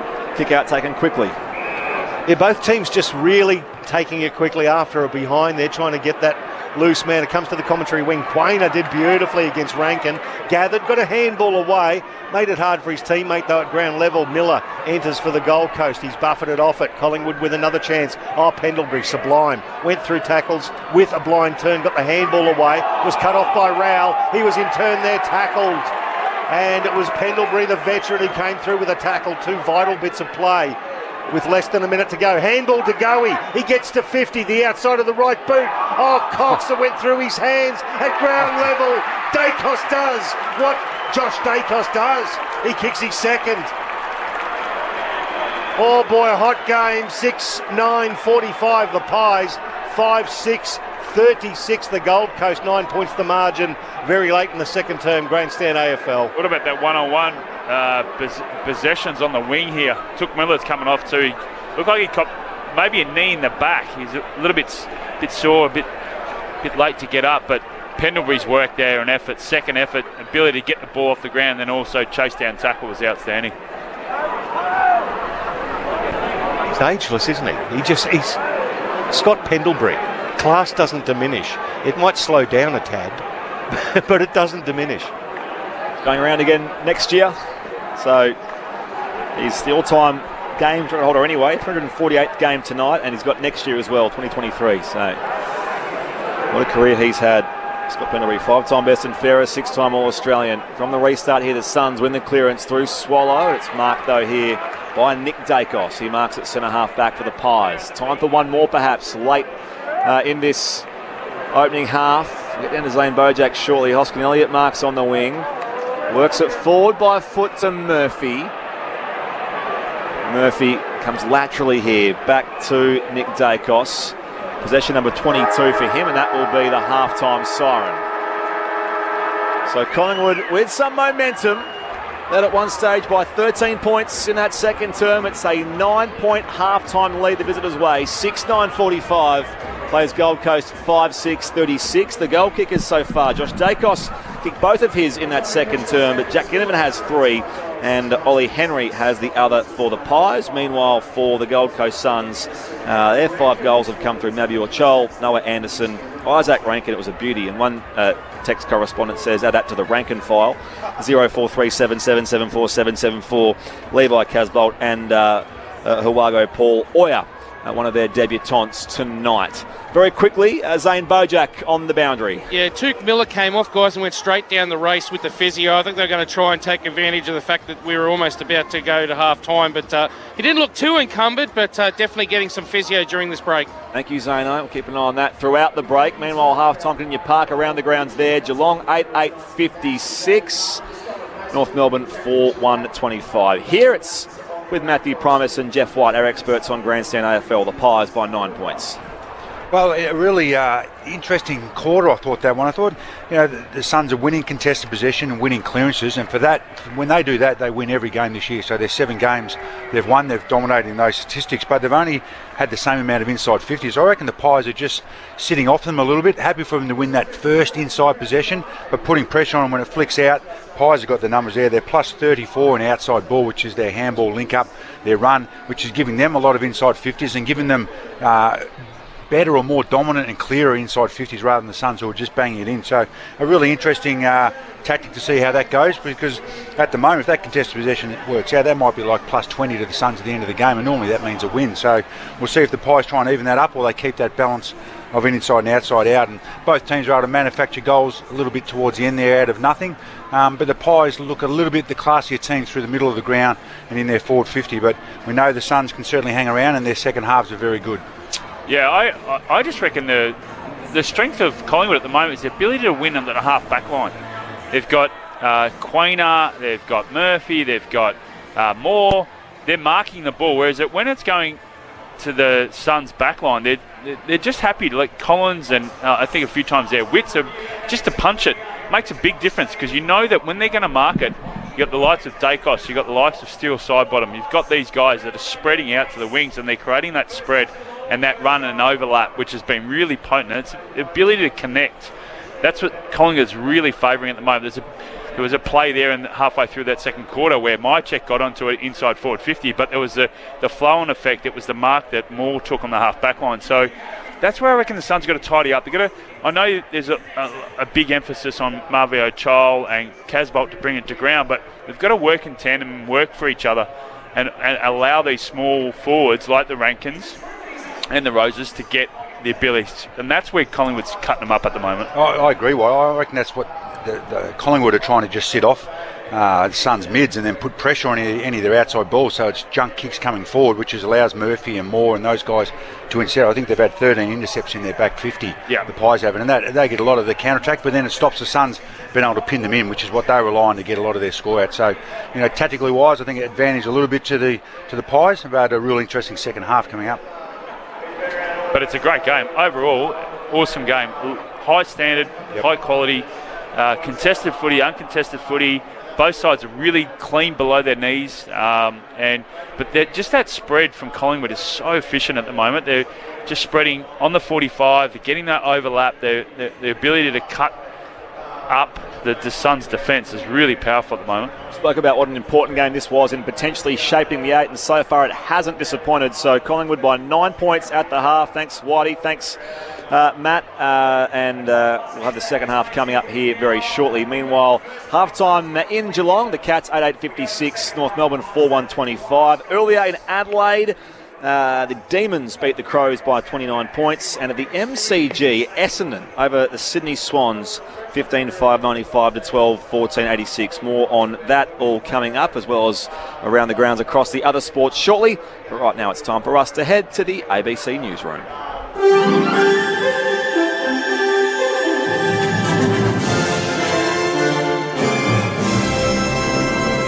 ABC News with Satyam Weinstein. The New South Wales State Emergency Service says communities along the Hawkesbury-Nepean River should prepare for an evacuation due to severe weather. Flash flooding, torrential rain and damaging winds are forecast along the New South Wales Central Coast, but the Hawkesbury-Nepean is considered especially vulnerable. Commissioner Carleen York says people should pack an emergency kit containing items including ID, clothing and equipment. If you get an evacuation order, I plead with you to leave the premises, grab your emergency kit and go to a place of safety. And as stated, if you know that you are usually affected, you want to leave before the evacuation order, please feel free to do so. And the State Emergency Service in New South Wales is sending text messages to about 500,000 people living along Sydney's Hawkesbury-Nepean River, warning them they might need to evacuate. The alert asks people in low-lying areas to monitor weather conditions, arrange accommodation and avoid driving on flooded roads. A senior Victorian government minister says the upcoming state election is not influencing decisions surrounding COVID-19 restrictions. It comes after Queensland's chief health officer said there's an increasing pressure nationally to return to a mask mandate. The Victorian government says it's not planning to mandate masks despite the significant number of COVID-19 related deaths, new cases and the increasing pressure on the healthcare system. Governor Minister Lily D'Ambrosio says they're following the health advice and the November election has nothing to do with it. Absolutely not, no. Health is too important. We're talking about life and death here. We know what it's like to have COVID embedded in our community, and everything this government has ever done is follow the science and the health advice. Today, Australia recorded 54 COVID-19 deaths. 13 people died in Victoria. The governor of the U.S. state of New York, Kathy Hochul, has echoed President Joe Biden's calls for voters to elect more Democrat senators in November in order to protect abortion rights. It follows the Supreme Court decision that individual states have the power to decide on abortion, reversing a decision from 1973. Mr. Biden told a virtual meeting of Democrat governors that unless the party has control of the Senate, the Supreme Court could be poised to wipe out more American rights. Ms. Hochul says women in her state are terrified. This is a frightening time for women all across our nation. A lot of fear and anxiety out there, and I hear it from women all across the state. Or they come up to me at subway stops in New York City, at farmers markets. Literally young women who never even had to think about this right are coming up and putting their arms around my neck and sobbing. So there is such stress out there. Meanwhile, the U.S. state of New York has enacted new gun laws to tighten controls despite a recent ruling by the Supreme Court. Guns will be banned from many public places, including New York's Times Square, and gun license applicants will have to prove their shooting proficiency and turn over social media accounts so officials can verify their character and conduct. New York Governor Kathy Hochul has affirmed the stance taken by the legislature. And police have arrested a man in New York City over the fatal shooting of a woman as she pushed her infant child in a pram. Police say the suspect shot Azalea Johnson in the head while she was pushing her 3-month-old child in Manhattan's Upper East Side. The child was unharmed. A U.S. media outlet's reporting the suspect was a former boyfriend of the woman. The U.S. will provide Ukraine with $1.2 billion in new military aid, including new surface-to-air missile systems and counter-artillery radars to respond to Russia's heavy reliance on long-range strikes in the war. Russia's fired dozens of missiles across Ukraine in recent days, including an overnight strike on a residential area in Odessa that's killed at least 21 people. The U.S. now committed almost $13 billion in weapons and military training to Ukraine. Officials in India say 26 bodies have been recovered following the latest flooding to hit the country's northeast. More rain, landslides and falling boulders are hampering rescuers at the scene of a mudslide that's wiped out a railway construction site. They say there's little hope of finding survivors among the 37 people who remain missing. And a Virgin rocket carrying U.S. military satellites has lifted off from a spaceport in Southern California. It released the satellites over the Pacific Ocean. Virgin sent to launch 2 more satellites later this year to test radio signal monitoring for a joint project between the UK's Ministry of Defence and the U.S. National Reconnaissance Office. ABC News. My friends and I love the footy. Oh, we spend the whole week waiting for the next game. And before you know it, the ABC has the footy on the radio again. Hits the boundary in the right foot. Oh, that's one of the goals of the season. He likes it before it even crosses the line. 2-on-1. Silvani! What a mark in the goal square. It's going, it's there. Light up your week with the best call in the game. Grandstand AFL. AFL. On ABC Radio and on ABC Sport Digital.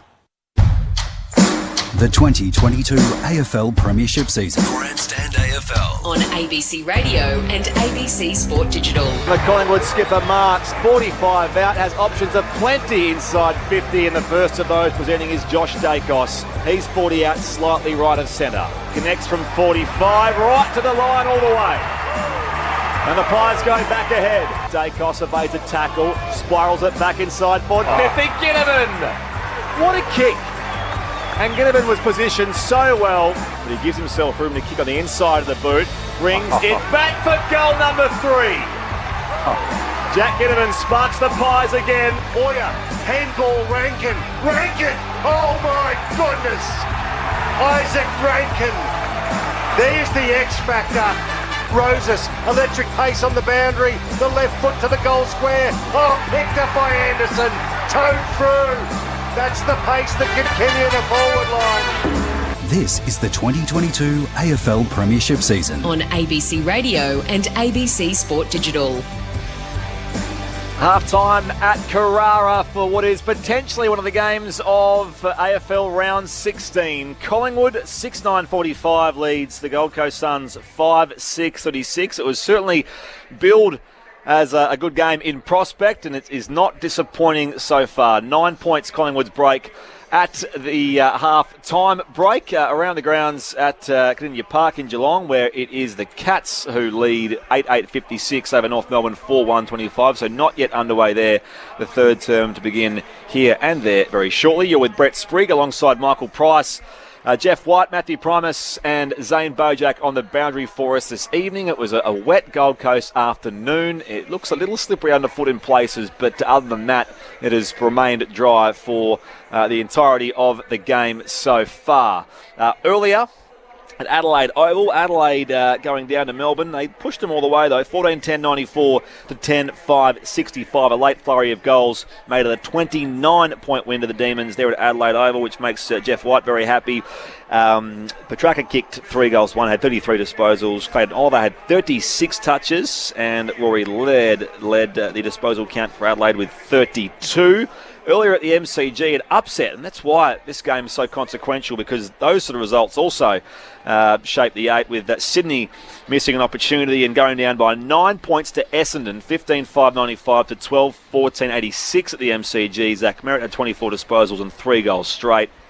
Chad Warner, the best of the Swans, 3 goals, 1 and 25 touches for him, and Nick Hind it was who kicked the sealer with 60 seconds left to push the result beyond doubt, and Essendon with the win there, and that is only Essendon's 4th win of season 2022. So cause to celebrate for Ben Rutten and his men with that earlier result at the MCG. They're hoping for 20,000 plus here tonight. We had Daryl Braithwaite performing pre-game. The weather has done the favour for us, and there is a buzz about the place. Plenty of Collingwood fans. They were targeting the idea that it was school holidays and getting families up to the Gold Coast to see some footy, and we'll see if it does crack the 20,000 mark, which would put it in the top 5 crowds that the Gold Coast Suns have had here on the Litter Strip. So second half to begin very shortly. Around the grounds across the other sports, the Wallabies are playing over in Perth against England. There's an ABC Sport live blog running on this, and it is a penalty party so far. England 6, Australia 3. And it's after half an hour there, so that is what is happening as the Wallabies look to end a run of 8 straight defeats against England in that game at Perth Stadium. The NRL, we're speaking about this and the emergence of Huago Paul Oya, the Papua New Guinean, who's making his debut tonight for the Gold Coast Suns, and the popularity of rugby league in PNG. Australian rules not too far behind, but in the NRL so far, it's half-time, South Sydney 18, Parramatta 6. Earlier, the North Queensland Cowboys beat the Brisbane Broncos in a blockbuster up there in Townsville, 40 points to 26. And in the first of those 3 games today, Granola Sutherland, the Sharks, beat Canterbury Bankstown 18 points to 6. The NRL results from earlier today. Gold Coast Suns make their way back out there. Nice vibe around the place. Jeff White, Matthew Primus. You get the feeling there is still plenty of twists and turns left in this game yet. It certainly is. It's great first half from both sides. The pressure, the ability to lay the tackles, uncontested and contested possessions. But as we spoke about at half time, just the intercept marks from Collingwood is just setting up their counter-attack, going whether they go wide with the spread or whether they're going through the middle and taking on the Gold Coast Suns defence. So it shapes up to be a good second half. Yeah, it certainly does, and I think Price has mentioned with a few individual stats there's no run widths or tags out there at all, so a lot of the midfielders and half-backs are racking up some high numbers, so that'll be something to keep an eye on to see if any of the coaches make a change there, and also to see what happens through the middle of the ground if Collingwood try and win a bit more of the contested possession or just sit outside to keep pressuring them. But I just love the bigger picture of where this sits for the final 8. You know, the Pies win this, it's 2 games clear with Richmond to play West Coast tomorrow. Then the Gold Coast are 2 games out, but if Gold Coast win it, she's game on, and they have Richmond next week without getting too far ahead of ourselves. So great ramifications for what's going to be in this second half. So Collingwood currently up into 6th in the live ladder, so that's where they'll stay if they win tonight. And as you say, the run for them looks pretty handy. North Melbourne, Adelaide, Essendon over the next month, Port Adelaide as well, then Melbourne, Sydney, Carlton to finish off. That's what it looks like for Collingwood. Not to get too far ahead of ourselves, but yes, as I say, very consequential as far as how the top 8 looks. The Pies make their way out of the sheds as well, with a 9-point lead at the major break. 0437 774 774. You can keep your text coming on the SMS. Just let us know your name, where you're listening from. 0437 774 774. A few numbers to half-time, Michael Price. Let's look at the overall disposals. Collingwood are plus 27 in disposals, and that comes out with handballs. They are plus 21 in that. And the rest of the stats are basically, relatively even. Clearances 21 to 17 to the Gold Coast. Contested marks, though, that sticks out for Collingwood, 10 to 3. 26 inside 50s apiece, but Collingwood are operating at a much better efficiency inside 50 at 50%, 13 from 26. The Gold Coast only 8 shots from their 26 forays inside 50. Tackles, Collingwood 32 to 25. And the hit-outs, well, I believe that Jared Witts is winning the hit-outs with Mab Chol. Sorry, let's put it... There it is, 22 to 17. They're losing the hit-outs, but they're winning the clearances overall. Collingwood winning the hit-outs 22 to 17, but the Gold Coast are winning the clearances overall 28 to 20. So, look, it's a tight game, and the numbers are showing that. Talk to us about Jared Witts and what it is he does well to make him such a dominant ruckman. You guys know it pretty well. He's just a monster. You can't move. He's completely different to Cameron and Cox for the Pies. He's just a huge beast. Doesn't do a huge amount around the ground possession-wise, but the way he uses his body and his tap work, I think I read something during the week, himself and Rao and Miller are like 1 and 2 combinations in the competition, and ruckman to ruck rover. So it's more the stoppage dominance that he gives the Suns, which gives them great field position. But tonight, both Cox and Cameron have competed okay inside, even though Whitty's gone all right around the stoppage, but they've really run hard around the ground, trying to put some work into him to see if he tires, and if his fatigue comes in the second half and he's not as dominant, and that's definitely a leg up for the Pies. Yeah, and I've noticed a few times that Darcy's gone to a stop play around the ground. He's trying to move, so that's what I used to do against you big fella.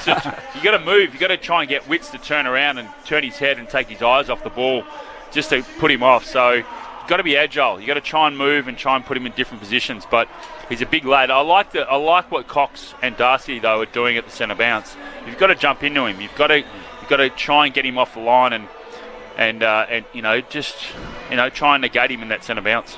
I've also noticed just with DeGoey, he's had low game time. I think Zane brought it up. Apart from the guys who've been on the pine, he's pretty low game time. I would have thought that would have been his last 3 or 4 weeks. He's had a bit going on, the young fella, and he probably hasn't trained as much, and they're just maybe trying to look after him. It'll be interesting to see if they keep doing that in the second half, or they try and get him going there. But no doubt they're probably trying to nurse him through the first 1 or 2 weeks to make sure he doesn't get injured. Only came back to training, I think, on Tuesday, the Pies. So the spotlight, as always, on Jordan DeGoey, and especially so tonight, given the few weeks that have proceeded tonight. So second half not too far away. Collingwood 6-9-45. The Gold Coast Suns are 5-6-36. Players ready, fans back in their seats. Real vibe around the place, as I say, here at Carrara Stadium on the Gold Coast. And what does this second half have in store? Good to see Miller. Took Miller too, starting in the centre bounce. He come off just near the end of that last quarter, went down the race like Zane Bojack said, so good to see him starting in the centre. About to get this third quarter underway. Here is Michael Price on Grandstand AFL. Umpire holds the ball aloft, and we'll get it going for the second half. Darcy Cameron versus Jared Witts for the Gold Coast. I'll call that one a draw. It hits the deck though. Rowell overruns it. Miller comes in for the Gold Coast. Shoots out a handball that's cut off by Nick Dacos. Tackled into the ground. Turn the ball over. Here's it for the Gold Coast now. Witts from the 50. Kicks it to the lead of Casbolt, but it was nicely punched away by Moore. Attack towards the defensive part of 50. Hoskin Elliott. His kick was smothered. It's loose.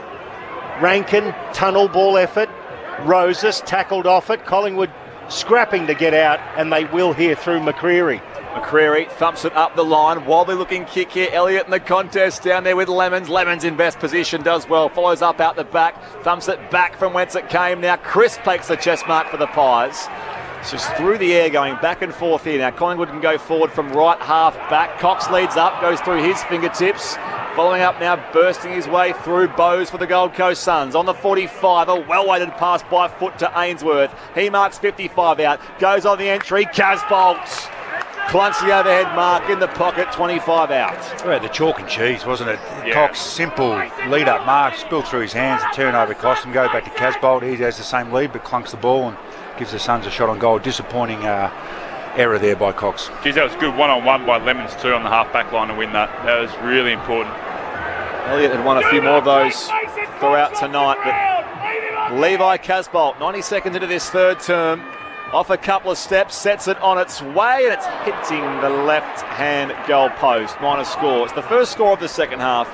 Gold Coast 5-7-37, Gold Coast 6-9-45. We're approaching the 2-minute mark of this third term. There is a rather boisterous punter. I don't know if we're hearing it just through Zane's mic downstairs, so whether it's available for everyone else to hear the atmos, but there's a bit going on. Cameron Marks in the right back, at right half back. That throat will be shredded within 10 minutes if he keeps going, so Darcy Cameron on the right slipper towards Cox again. Oh, there he goes.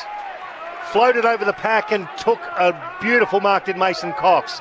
Weighted kick though. Could work out for Collingwood. To go, he rove well. Handball Lipinski, handball to McCreary. From the boundary line to the top of the goal square. Oh, coming back, but the flight was Ellis. Brought the ball to ground. He actually took a mark. The umpire has paid it. That was very courageous. He plays onto the right back pocket and finds Sam Collins.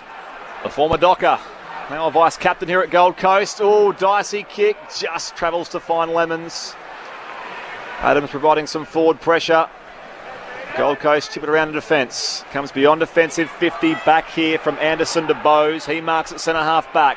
Works the hand pass forward. Here is Ainsworth. Goes down the pipe now. Inside forward 50, but Darcy Moore arrives and takes a strong grab. At full back for the Pies, they start again. Coming beyond defensive 50. Oh, could have marked that time down there. Could have Ballard, but the Suns go back inside 50, and the kick from Holman is out of bounds on the full. So a Collingwood ball at right full back, and it's they who lead by 8 points, 3.5 gone third term. Yeah, wasted effort there by the Gold Coast. They had a couple of players open there. Yeah, they had Child by himself too. He just had to turn his head. But the pressure is on as the ball comes out from Darcy Moore outside defensive 50. Witts was spoiled by Darcy Cameron, who then picked it up. He was tackled into the ground. And David Swallow will get up off him. And Cameron slowly getting to his feet, giving the ball back to the umpire. Witts now with the ruck contest. Tap down to Miller. Handball to Swallow. A high ball towards Casbolt, who got to the front position. Spoiled. Rove by Holman. His handball misses a target. Roses tracks it to the boundary line. So does Nick Dacos. And we're going to throw in 40 metres out. Better by the Suns there. They won the inside ball and they were able to transfer it to the outside ball and a better inside 50. Around the grounds in Geelong, the Cats lead North Melbourne by 37 points, early stages, third term there. You can find coverage on the AFL app, the ABC call of every game as always. Stoppage here, comes back inboard. Now Rankin squeezes the kick to the goal line, but it's marked by Darcy Moore. He can work it forward to Murphy, and now Noble just gets it away. Pressure came from Ellis, side bottom, in some space. Off to Noble. His hand pass can release him. Room to bounce at left half back. Noble comes up the outer wing, and they just slow things down for a moment. On the outer side with Brodie Myercheck. Off to side bottom. Again, room to move. Ginnivan marks just forward of the wing. It's a slower surge this time from Collingwood, but it's been effective so far. Ginnivan goes inside forward 50, and it's out of bounds on the full. Not quite the finish. It was too wide of Elliott and too deep as well. Out on the full. Gold Coast get the footy back. It's the Pies who lead by 8 points, 5 gone third quarter. Caleb Graham receives the kick from Lemons in the goal square. He wants to play on, does so. It's good Butterick now. Good defence by the Pies here. Yeah, really manned up really quick. And sliding across the ground too, Whitey. They've really blocked the avenues out of that left back pocket. It's along up the line now. Cameron off his hands to Holman. Handball to Witts, and Witts His handball was cut off by Maynard. He gets it to Lipinski. Closer towards the corridor. Nick Dacos back into the centre circles to Noble. Noble goes out wide to find side bottom. He drops what he should have taken, but has the presence to pick it up. Wheel around onto his left and hit Jamie Elliott with a beautiful pass right on the arc of 50. This is within Jamie Elliott's kicking distance. No, it's not. He chisels a pass to Cox, who can't take the mark, and Gold Coast should get out. They do clear the footy beyond defensive 50. Sidebottom wins it to ground now. Shrugs the tackle out there of Rankin. His hand pass goes toward the boundary line. Kept alive. Back here for Miller. He can work a hand pass forward. Suns are away from the flank on the outer side. Kick not so tidy though this time from Holman. Through the fingertips of Darcy Moore. At the drop though, Noble comes back in field now for Lipinski on the Narang River wing, and he'll slow things down for the Pies, who lead by 8 points, 7 gone here, third quarter. The top 3 possession getters for the Pies are Nick Dacos, Steele Sidebottom and John Noble. So emanating from their defence as they kick it towards half forward. Sean Lemons for the Gold Coast. He toes it forward, cut off by Sidebottom yet again. He goes across half forward. Crisp can't pick it up. Rankin did. Tackled. Handball now. Comes back with a chance, and they just keep running as the punter in front of us yells out to tackle. He's amusing me. It kicks towards the commentary wing. Well done by Quainer, but it's going to come back for the Gold Coast. David Swallow picks it up. Handball backwards, and it's going to come in. Nice pass. Hits Jared Witts, the ruckman. They're going to move forward. Well, it's off the hand pass now. Bowes comes to the flank, trying to find the target down there of Cheetahs, but Hoskin Elliott runs it out of bounds for a throw-in. In fact, it was Ainsworth in the contest with him, so it's out of bounds for a throw-in now. You do see it in these high-pressure games where we go away, we have a half-time break, we come back, and the skill level takes a dive to start the third term. It's certainly been the case here so far. No less enthralling. The Magpies by 8 points. Back in it comes. Witts up in front, down to Took Miller. Hand pass off here to Bowes to Swallow. Quick chain now going inside 50. Chol reaching to the right-hand side. Can't reel it in. Murphy slips the tackle. He was taken high. Collingwood free kick at right full back. The backs are holding up really well, aren't they? For Collingwood. They are wide. Both teams are anxious about how they're kicking the ball inside 50, which is why the skill level's down a bit. They don't want to bomb away. So it's a long kick in front of the grandstand commentary box. Cameron spoiled by Graham. Beautiful roving by DeGoey, and the handball to Nick Dacos, disposal 27. Goes back inside defensive 50 for Noble. Noble, the handball to DeGoey. It was too hot for him. He lost it. Back to Noble. Under a lot of pressure. He ducked under one too from Nick Holman, which will be a free kick for a high shot. Gives him a chance to go laterally to the other pocket. Maynard out to left half back, and Quainer. He likes what he sees up forward and plays on quickly. Ginnivan, versus Collins. That was a bit of a mismatch. Collins is going to come back. Went straight through. A very strange looking tackling effort, but Ellis gave it now to Casbolt, who puts it on the slipper to find Ainsworth right on the pane of 50. Kicks it in. Holman, the 15-metre pass. And boy, that was attritional down the outside, but the Gold Coast have got a shot at goal finally, 40 metres out, very tight angle to the right. Good connection there from the Suns. It's a bit like when they played against Sydney. The first half they were bombing it inside their forward 50. That's where they were getting the intercept marks. Now they're just lowering their eyes. It seems a little bit of a structural change that they've done. They've spoken about at half-time. Only his 15th disposal, Nick Holman, but he's provided 3 good tackles inside 50 as well. On the left foot from 40. It's across the face, big leap, and off hands into the goal post for one behind. So the Collingwood team leading by 7 points now, 45 plays, 38. Nick Dacos to kick out. Pumps it up the corridor. Coming up in front, strong grab taken by Myercheck. In the contest against Collins. Hand pass out here for Lipinski, releasing Pendlebury on that left leg going inside forward 50. Ginnivan. Again, the ball just dropped in his breadbasket. Ginnivan takes the mark. 40 out directly in front. How many marks has he taken tonight on his chest, hasn't he? He's just used his body and it's fallen on the breadbasket really well. Once again, a quick kicking, and again, Whitey down the middle. Yep. Beautiful mark, and then they were able to play quick from that. So 4th mark tonight. He's kicked 3 goals. So he's essentially 3 from 3 every time he receives the footy. But just to see it off the boot, to protect that space to where it's going to drop. And he comes off the instep, Jack Ginnivan, and he's sprayed it right across the face. And again, I think fans find it so frustrating, and It might be a confidence thing for certain players, but he gets nothing for that. No change to our score. Collingwood 6-9, Gold Coast 5-8. The margin 7, 11 gone third term here at Carrara. Long kick just short of centre wing. Wits spoiled by Cameron. Chance at front of that pair for Tuke Miller, who puts a 20-metre kick forward beyond the wing.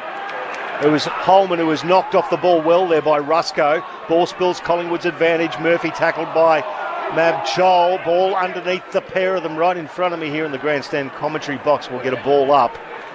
Pies by 7 points. We've played 11 minutes of the third term. It's been an enthralling contest here on the Gold Coast. Chilly night in the holiday strip, but hot footy. Adams, handball back to side bottom. Around the body towards Myercheck, but once again, Sam Collins, beautiful bit of defensive work. Great grab by him. Squirts the kick up the line. Works it okay here for Anderson.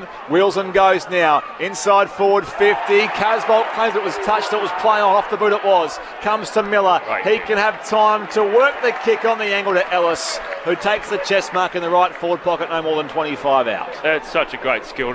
Just to sum up the situation, to point it in the where you've got to kick it to. It's a good skill he's got there. Took Miller. Brandon Ellis, a dual premiership Tiger. 7 goals, 5 on the year so far.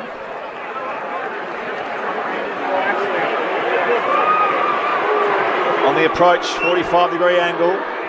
Stabs at this and misses near side. Still no goals in this third term so far. So Gold Coast close the gap again.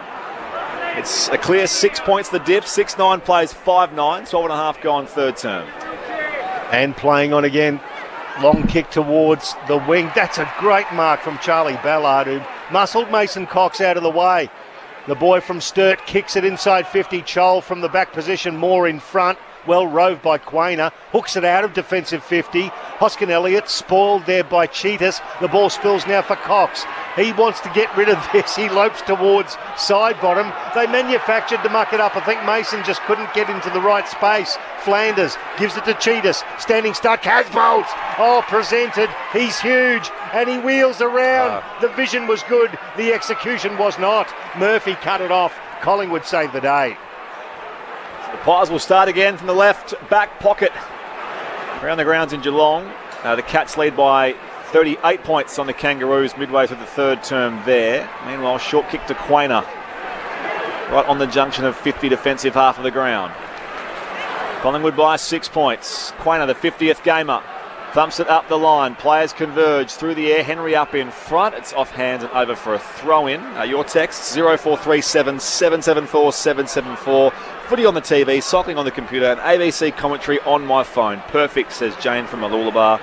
And Dave, listening in Rapunyip, Victoria. Nice. Great commentary, go Suns. Thank you, Dave.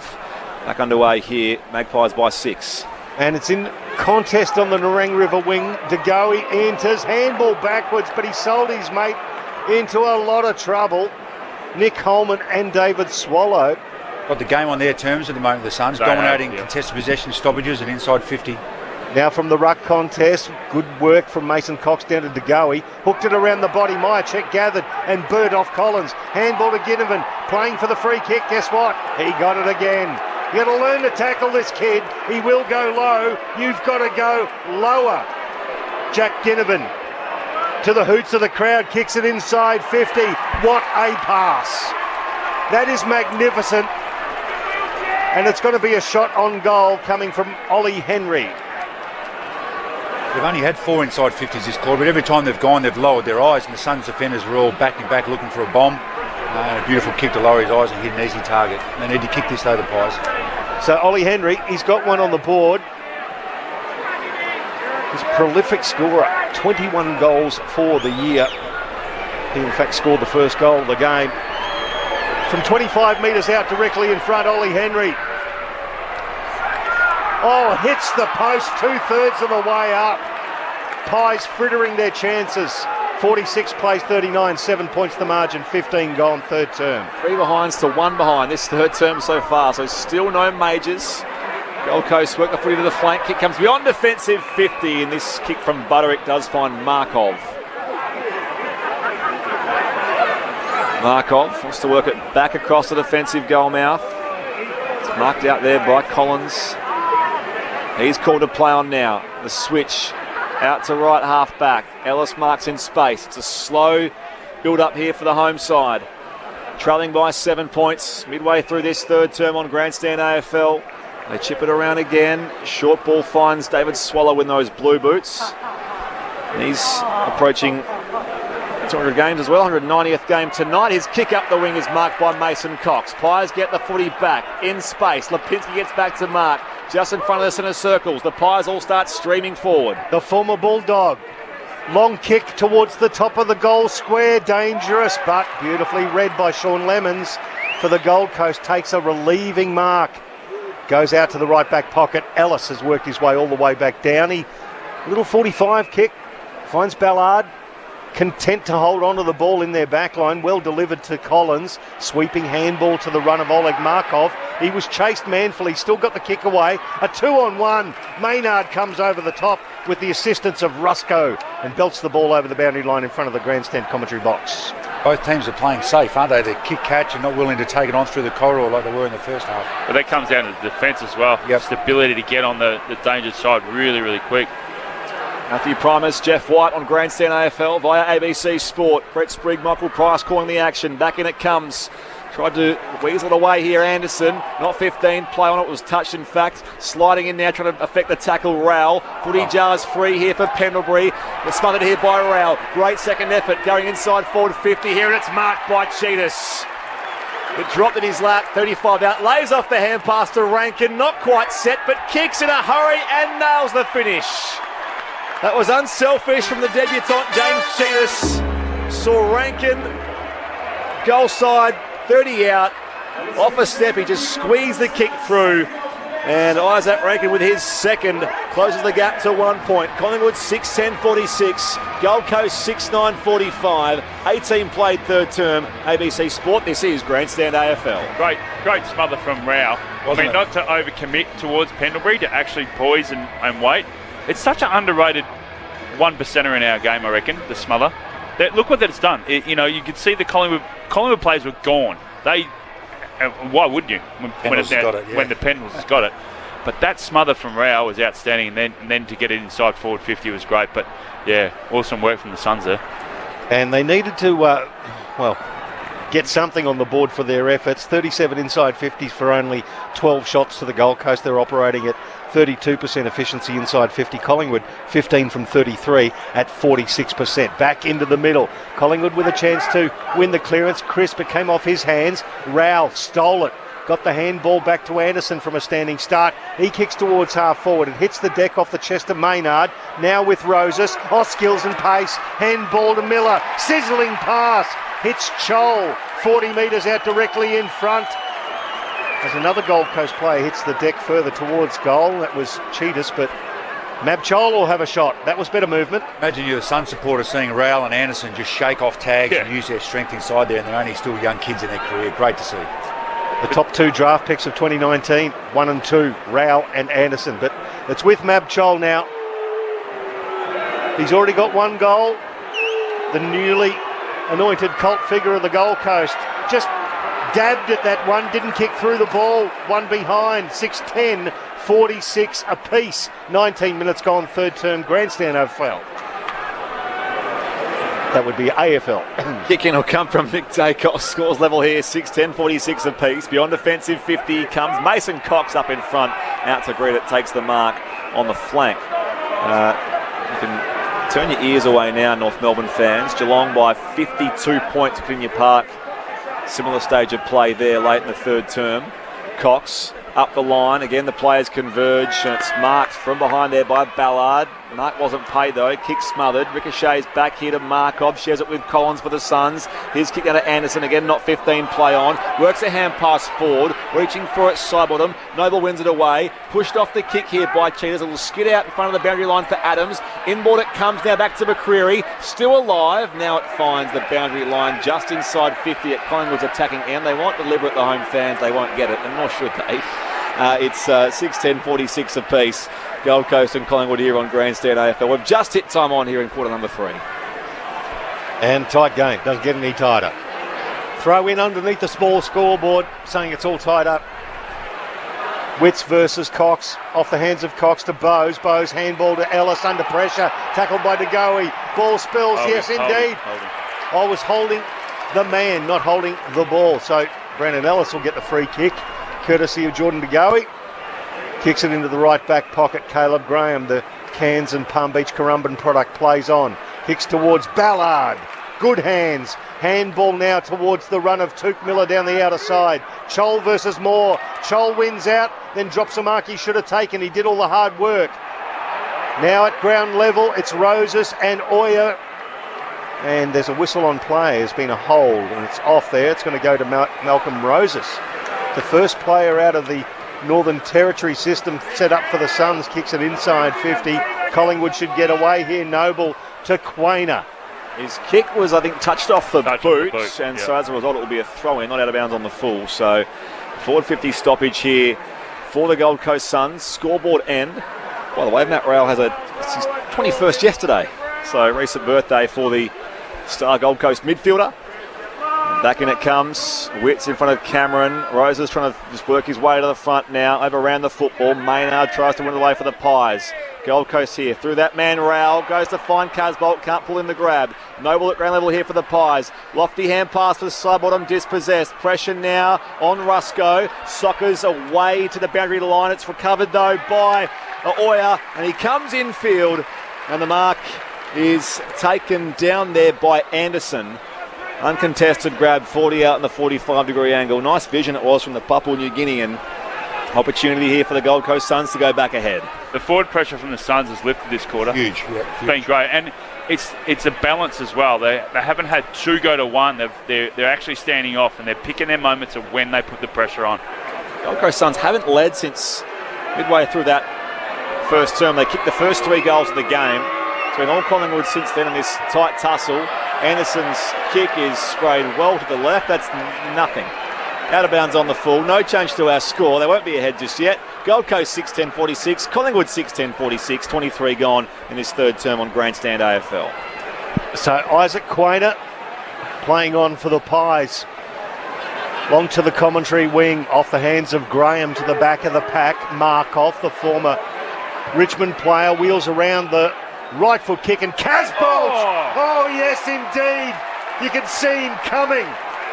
And Isaac Quainer didn't as he sat on his shoulders. Casbolt will have a shot 40 metres out, 45-degree angle to the left. Saw his direct opponent, Murphy, just sat back off and let him fly, and then just, actually it was Moore, and just in disgust, clapped his hands and knew he should have flown with him. Oh, that was just a good run-up and jump at the footy. So Levi Casbolt already has one on the board. Hasn't he been a pick-up for the Gold Coast? Comes in, kicks through the ball, but inaccurately. They've hit the front, though, the Gold Coast, 47-46. They lead by a point with nearly 24 gone to the third term. Who wants it? Inaccurate both sides in this third term, especially the Gold Coast Suns. They come beyond defensive 50 here. Darcy Moore's kick out at the drop. Working his way to its side bottom, follows up, tackled here by Caleb Graham. Footy comes loose, worked up the line by Darcy Cameron. Ball dispute on the commentary wing. Numbers here with the Gold Coast Suns. Anderson gets his kick away under pressure from McCreary. High towards half forward. Casbolt this time spoiled from behind Darcy Moore.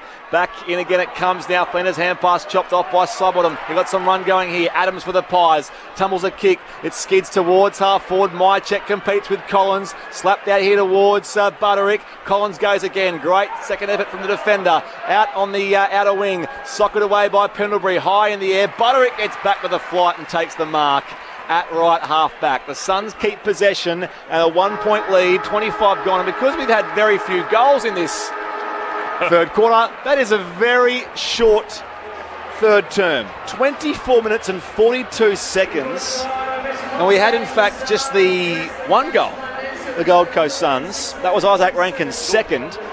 And the home side ahead at the final change by just a solitary point. Gold Coast 6-11-47, Collingwood 6-10-46. Goal kickers in this game so far. I'll start with the Gold Coast. Rankin becomes their first multiple. He has 2. Singles to Chol, Anderson, Levi Casbolt and Huago Paul Oya. Meanwhile for Collingwood, 3 for Ginnivan, 2 to Dacos, and 1 to Ollie Henry. No change, of course, to our halftime goal kickers because the Pies did not register a major in that third term. The scoreline went 1-5 Gold Coast to just 1 behind Collingwood. So not the greatest third quarter of footy, but it does set us up for an exciting finish here on Grandstand AFL. Whether you're listening right across ABC Radio, ABC Sport Digital and ABC News Radio, this is Grandstand AFL. Dad, we're back! They're your favourite healers. Really? And you said you wanted more? Definitely. Well, we've got more. But you have to promise not to do any more disgusting things. What? More mischief. Make up your mind! More games. What does this button do? And maybe just a few more disgusting things. Dad! What? This is outrageous. Brand new Bluey. Yes! Stream from Monday, June 13 on ABC iView. Bluey!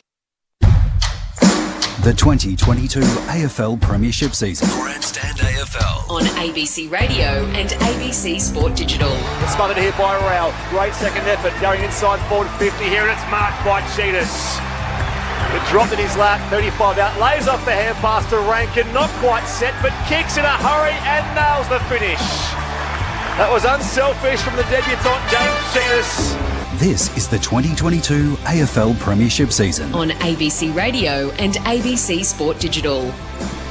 Highlights few and far between in that third quarter at Carrara, but this contest no less enthralling between the Gold Coast Suns and Collingwood. It is 1 point the home side's favour here on Grandstand AFL. You're with Brett Sprigg, Michael Price, Jeff White, Matthew Primus and Zane Bojack. Your texts welcome 0437 774 774.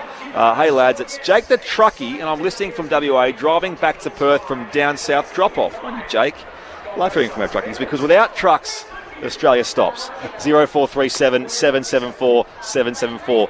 One thing that's not stopping is this game. Jeff White, Matthew Primus, give us your thoughts at three-quarter time. Well, just high intensity in that third quarter. I think it's going to come down to who has the most poise going forward. I think the Suns had that in that quarter. They just weren't able to put the scoreboard pressure that they had several shots, kicked 1-5. But it's going to come down to poise. I think that the forward line structure of the Suns, particularly a defensive setup, was much, much better than the first half in that third quarter. There was many times there where there was a disputed ball. They were still holding off their man. They weren't rushing 2-1, 3-1. They were holding off and they were cutting off the exits, which made it really hard for Collingwood. And they were forcing those kicks. They were kicking those rush kicks. They were kicking around corners. So really good defensive structure by the Suns there in that quarter. I think with Collingwood, I think you just got to have a bit more poise. They're getting their hands on the ball. They just got to have a bit more poise. But yeah, it was a great quarter. Yeah, you're exactly right, Whitey. Their defensive pressure was a lot better, but it was all because of the contested ball plus 12 that quarter, plus 8 at the stoppages, which gave them plus 8 inside 50. So that's Suns footy. That's how they've played all year. That's how they wear down opposition teams and overrun them because they're the best last quarter team in the comp. The only thing they did was kick 1-5 and another shot out on the full. So they'd be really happy that they got their game on their terms. Can the Pies fight back with a bit of that inside ball to give them a bit more ball in hand because they just weren't able to look dangerous enough on enough occasions. And I was going to mention it during that third quarter, that Ginnivan, now I'm no expert on kicking because I was the worst kicking that you've ever seen. But when you have a shot around your body, Whitey, from 20 metres that's okay, but from 45 metres out, you've got to absolutely nail that to perfection rather than doing it with a bit of momentum in a normal run-up. He kicked one that just made it over the line, but if a ruckman had been there, it would have been touched, and his other one went on the full and didn't make the distance. So I haven't watched him this year. I've seen his snaps from him play and those sorts of things, but I don't know whether he's been doing that all year from that distance, but it's very, very unique, and I'd be saying him go back and get on a nice run-up. And then the other thing with that too, you have to come off the line to actually snap around the corner. So, but then he got a mark inside the centre square and delivered it to Henry. Beautiful kick to Henry. So if he kicked like that, he would have kicked the goal. You're looking at me. That's exactly right, Pruzzy. I mean, he's a good field kick. Yep. Why not just go back and just slot it? Well, we're looking at a bloke who's probably close to leading the common medal in Harry Mackay from Carlton, who's got the same problem.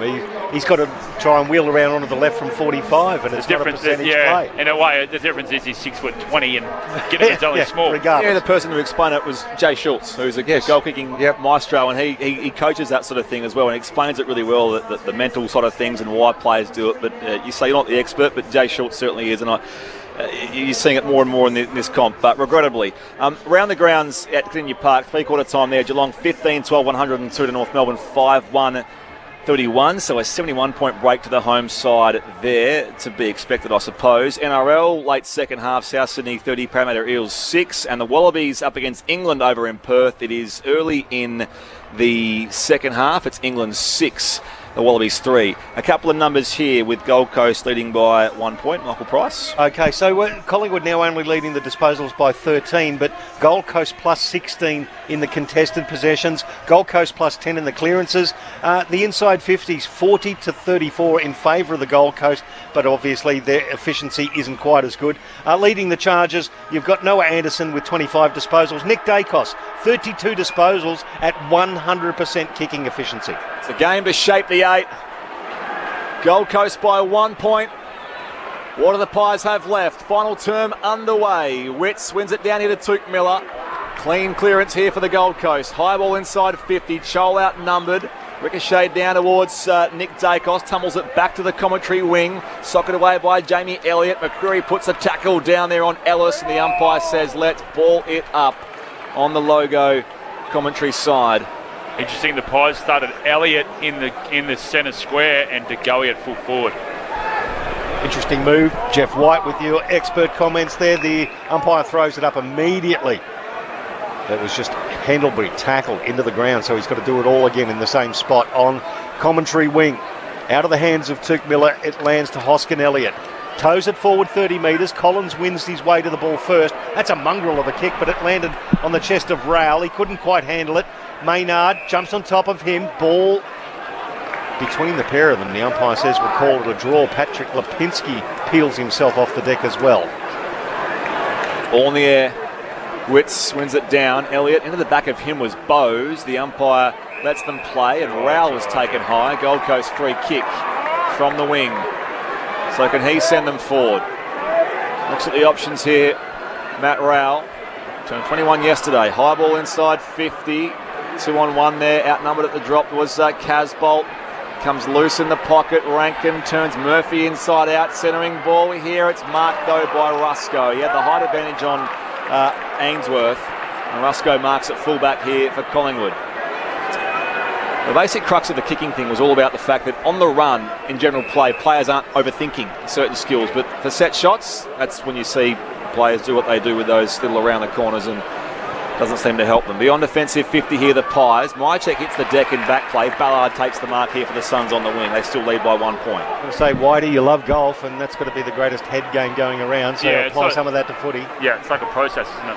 Ballard, long kick inside 50. Chol off his hands at the back of the pack. Quainer, he tried to exit the 50. He did, but only as far as Brandon Ellis for the Gold Coast Suns.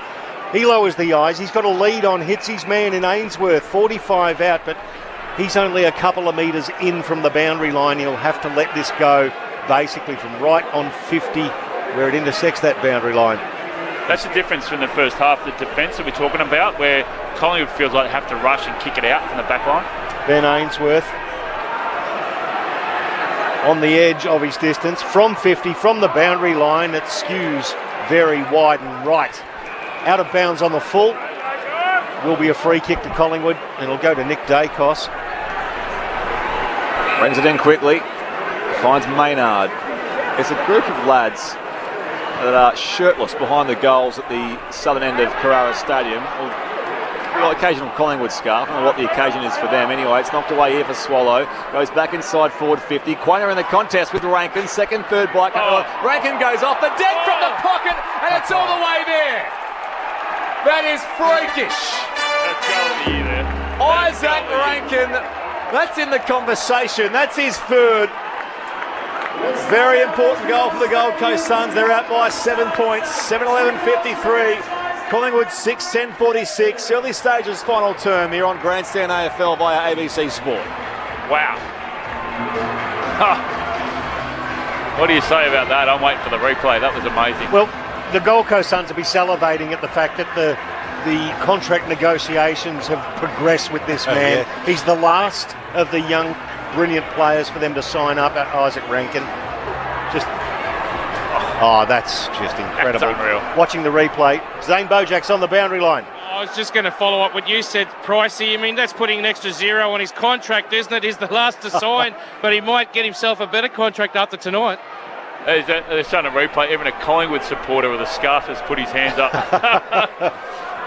Well, back into the middle. This clearance, it was won by Collingwood, and Ginnivan got pushed out there by Markov. Collingwood fans didn't like that. Markov spun around, got around Ginnivan and delivered a beautiful pass to the lead of Ben Ainsworth.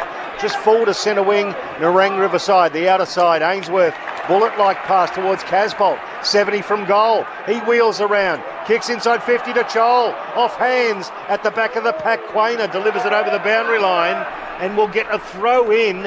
And the Pies under enormous pressure. They're trailing by 7 points, 5 gone, final term. The context of the game, they don't want to concede another goal here, Collingwood. Only 7 goals to 6 so far, so it's been tight. Out of premium goals so far tonight at Carrara. Cameron at the front takes on Witts. Witts follows up, tries to work a hand pass away. Clearing kick comes from Adams of the Pies, beyond offensive 50. Flanders makes the contest down there on Elliott. Elliott gathers here, wrapped up by Royale. The ball drops. Umpire says play on. In goes Ainsworth, out to Bowes. Hose it inside forward 50. Chest mark taken by guess who? Isaac Rankin. He's no more than 20 out. Slightly left of centre.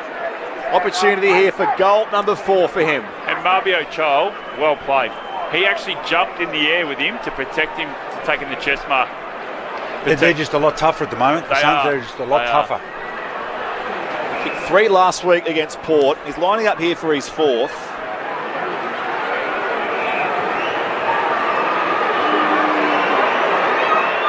On the approach, Isaac Rankin, 25 out, doesn't let them down. Gold Coast extend their lead.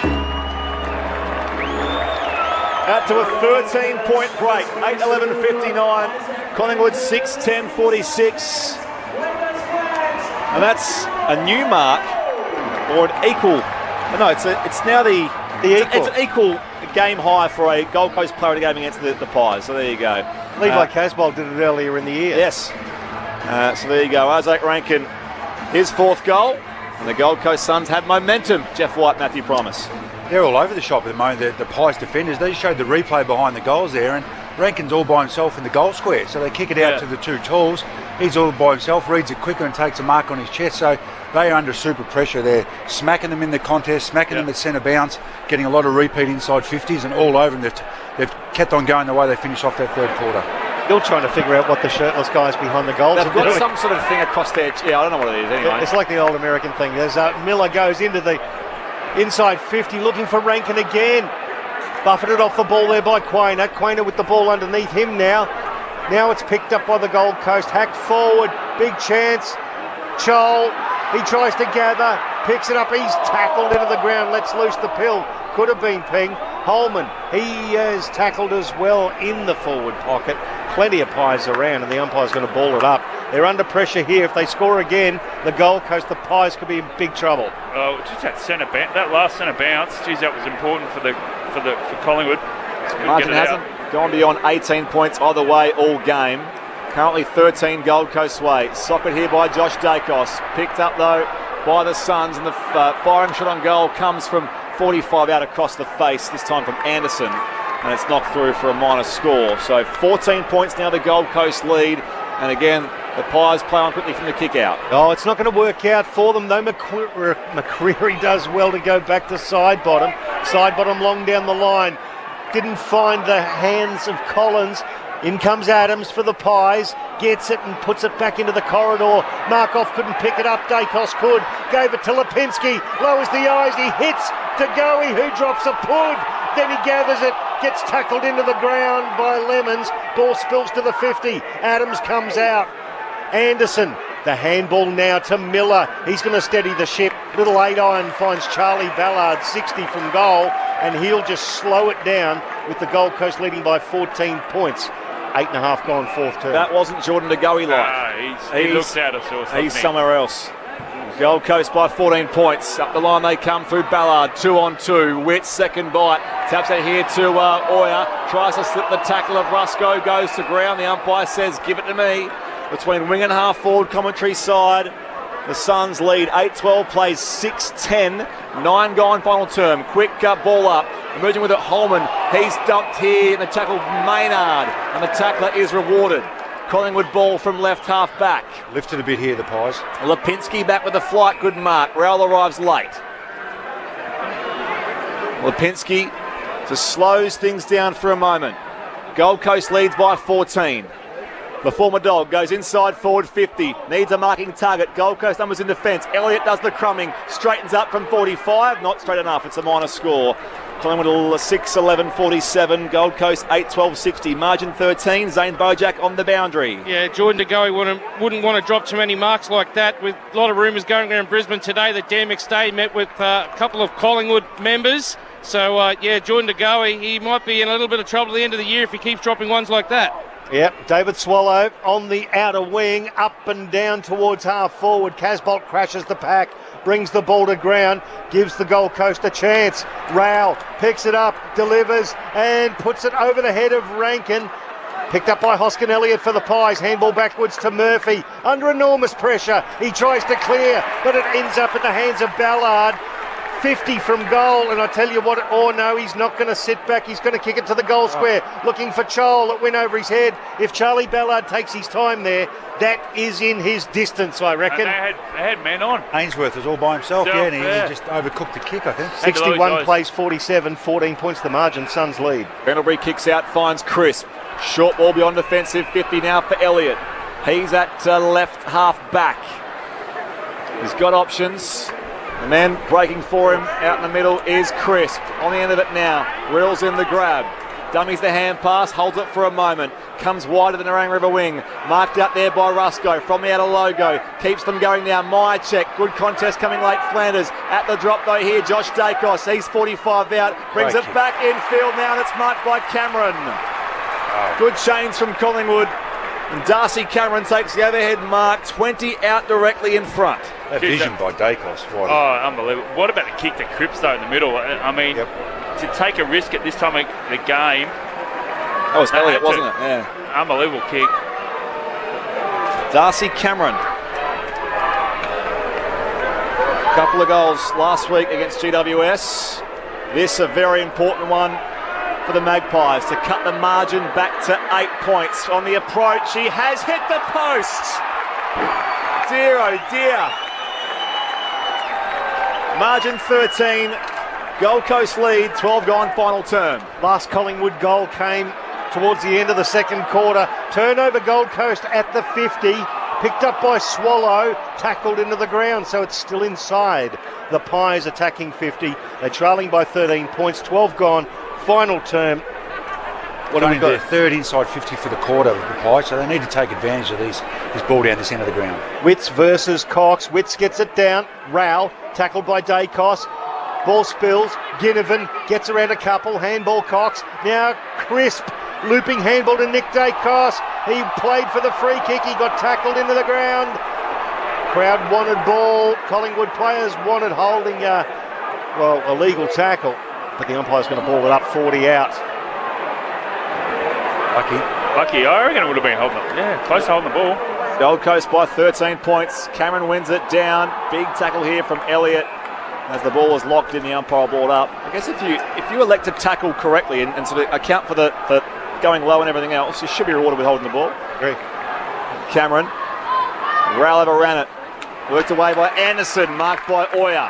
At centre half back. One of their two debutants tonight. What a great backstory. The Papua New Guinean had a goal with his first kick. That was a highlight in the first term. Comes wide now for Ellis. They have a 13-point lead now, the Gold Coast, but still plenty of time left. 13 and a half played in this final term. Good poise here from the Suns. Just, chip it around, get Collingwood to defend. Lemons uncontested ball on the outer side. Thumps it up the outer wing. Out to a 2-on-2. Mason Cox missed it. Worked forward by Holman, only as far as Quainer. Pies rebound now. They can mark here. Maynard, in fact, it is that Nick Dacos got room to move. Kicks inside forward 50. To go, allows it to bounce, and it's across the face to the left-hand side. Nick Dacos with that effort from 65 on the run. They're peppering away here, the Pies. They cut the margin back to 12. It's 2 goals the margin. Gold Coast lead. 14 travelled final term. Oleg Markov now from fullback for the Gold Coast. Wheels around to his right. Kicks it down the commentary wing. It's all Collingwood. Quainer. He flies, takes the mark. Basically uncontested. David Swallow stands the mark now. Isaac Quainer, he's got a couple ahead. Pendlebury. He chips forward to the 50 to find side bottom, but he's very wide at left half forward. The Pies content now, but just about every Gold Coast player inside defensive 50. Side bottom signals he's going to go to the top of the square. Does so. Cox with the big fly. At the back, Lemons. He was Stephen Bradbury of that pack. They collapsed and he emerged with the ball, kicked it to the right back pocket to find Butterick. Butterick comes beyond defensive 50, wide now to find Rankin. Good run to get there. He's a long way from home now at right half back. They've got a set now. The Suns have got no one. All their tools went into the back line then. 4 goals tonight, Isaac Rankin. Still got some work to do tonight to make this game safely in Gold Coast keeping. It's knocked out of play for a throw-in on the commentary side. And it remains Gold Coast 8-13-61, Collingwood 6-13-49. Meanwhile, around the grounds in Geelong, the Cats 17-14-116, North Melbourne 5-1-31. 85 points the margin there early in the final term. 50 inside, 50s to 39 in favour of the Gold Coast here. They lead by 2 goals. Throw in, commentary side, Rowell yet again. That's his 19th disposal. Bounces it forward. Well controlled by Maynard, and then a drop kick, if you don't mind, finds Hoskin Elliott. Handball back in board to Elliott himself. Now a long kick towards half forward. Beautifully weighted for Cameron. Now he's got a couple free, but boy, the Gold Coast have got numbers back. They've clogged it up very, very quickly for Darcy Cameron. He's got a lead, but he gets to the right-hand side of the man on the mark. In fact, half smothered by the man on the mark. Grand level, Gold Coast with the numbers. Hacked out of there. The only chance is Rankin. And spoiled Darcy Cameron. Flew over him, smashed it over the boundary line, and it'll be a throw-in at half forward. Defended really well here, the Suns. That's 6 inside 50s in a row to the Pies, but they haven't been able to hit the scoreboard. Umpire tosses it back in. 60 around from the Collingwood goal. Pendlebury to sideboard them. He's run down from behind by Oya. Footy comes loose holding the ball. What a great chase and tackle from the Papua New Guinean. Oya comes beyond defensive 50. Chol is outnumbered. Coming late to make the contest down there is Murphy. Chol, though, parries it to advantage and he runs out of space. Boundary throw in commentary side. It remains Gold Coast by 12 points. You see a contrast there from Oya tackling Sidebottom, who, you know, he was still in Port Moresby only a few years ago. Sidebottom has been playing this game for 15 years at the highest level. Yeah. Unbelievable. Fair effort, isn't it? Throw in there at the back of the pack. Dacos talking of fair efforts. 37 disposals, and it's immaculate. Finds his brother, who reaches 50, who launches. Oh, that is absolutely brilliant. Macedonian squared. Unbelievable. 61 to 55. It's a 1-goal margin here at Carrara, and Josh Dacos with his third. Don't you love footy genes, hey? Just you can't teach some of the stuff that those two do, and just a beautiful finish. I was going to say another difficult shot from outside 50, but he nailed that one. But just the craft inside and then the beautiful finish on the outside. But he had no time to sum that up. He just had a quick look, bang, out. What would that bloodline be worth? Talk about bread in the purple. Boy, oh boy. Zane Bojack on the boundary. Yeah, I think the rain might have kept a few away. 16,027 is the official total for tonight, and they put it up in black and white numbers. I don't know whether that signifies how many Collingwood fans are here tonight. They're making some noise now. Spriggy only down by a goal. What's the split, Zane? Do you reckon, roughly? Oh, I reckon it'd be easy, 70-30. Yeah, it sounds that way. Gold Coast, though, lead by 6 points. 18 going final term. Back in the middle, Casbolt against Mason Cox. Waiting for a clearance. Miller gets there. Shrugs the tackle of Elliott. Sends it back inside forward 50, 2-on-2. Spoil from Maynard. At the drop down there, Roses. Hand pass picked off. Rusco can rebound here for Collingwood. Kicks to the outer side. Butterick makes a contest down there against Oscar Elliott. At the drop though again, Nick Dacos. Neat kick. Finds Taylor Adams. Goes inside forward 50. Back in the hole, Myercheck. Again, it was well judged. That's a neat inside 50 for Collingwood. This could be back-to-back goals and scores level very soon. Just a great bounce off half-back. The Pies, the midfielders and wingers, once they won that ball, they just got outside them so really quick. Beautiful back lead there, and the TV screen just went to the coach's box, and Stuart Dew, I think, left the coach's box and maybe heading down to the bench. So there's a bit going on down there. Brody Mychek kicked 4 goals last time these sides met back in round 7. He's been relatively quiet tonight. Here he is lining up for his first. And the Magpie army comes to life, if they weren't already. Scores back level. About to hit time on here at Carrara. 8-13-61 apiece here on Grandstand AFL. Jeff White, Matthew Primus. What a game. What a game. Just the ability, like the Suns were coming so hard at Collingwood in the first half of that last quarter, and they've just wrestled back the momentum, and it's the leadership in that side. You know, Pendlebury still side bottom, more on the back line. Just the ability to just go, hey, you know what? Side's going to get a run on, but we just got to keep at it. Keep doing what we're doing. Yeah, Adams has won some crucial ball too. You talk their leaders. They've won the last 2 centre bounces or been able to bounce off.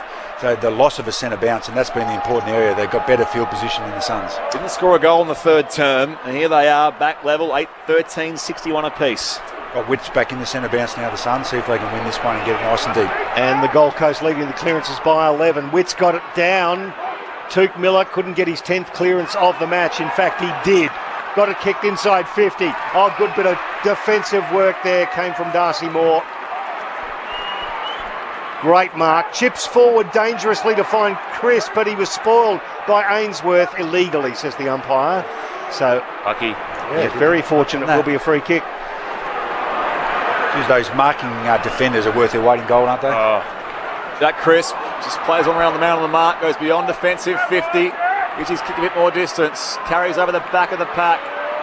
At the drop there is Butterick for the Suns, clears it back towards half forward. At the drop again, they try to rebound through Jack Crisp. The goey was held by Bowes and the umpire saw it. Free kick Collingwood. The goey gets the footy back. Waste no time. Soberham now working up the outer side of the ground. The kick flares wide to him. He's 60 from goal now, Sidebottom. Stops for a moment. Looks at the options. Scores a level here. 22 gone final term. Sidebottom sends it high toward the hot spot. Up they go. Mychek from the back. Doing the coming Hoskin Elliott. Strikes one tackle and snaps and goals. Pies are in front.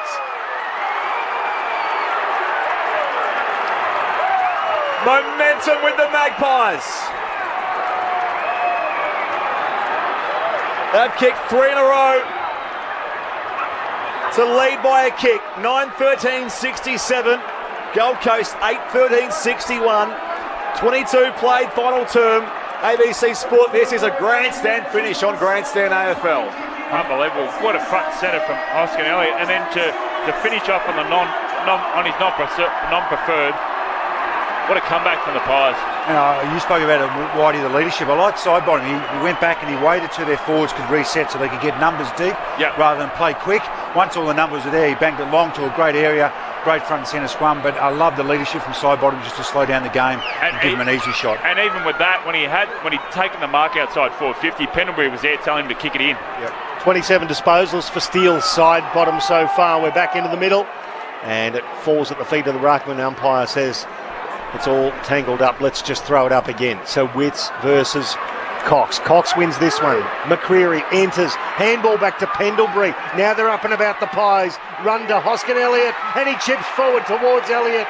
Takes the mark just on the paint of 50. And Tuke Miller took him down. Crowd wanted 50. Jamie Elliott, though, plays on. Sees a lead. Chips it into the pocket. It wasn't able to be taken by McCreary under close checking. And Ginnivan takes it over the boundary line. Zane's down there.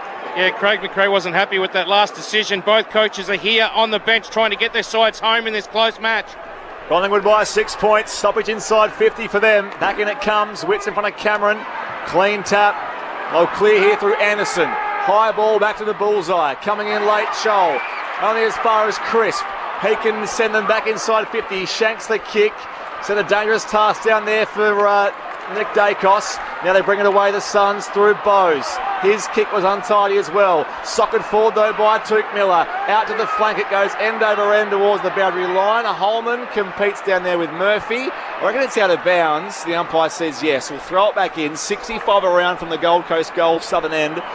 It's the Pies who lead by 6 points. 24 and a half played in this final quarter on Grandstand AFL. A lot of tired bodies out there. There's a lot of just kicking off the ground. Guys can't bend over or run as quick as they were 10 minutes ago. Anyone pick a draw? Well, Connor Butterick is coming off in the arms of the trainers. He's at half back and he's being assisted with a physio on either side. Can't put one of his legs down. Throw in at left half forward for the Suns. Fisted away by Cox. Back down the outer wing.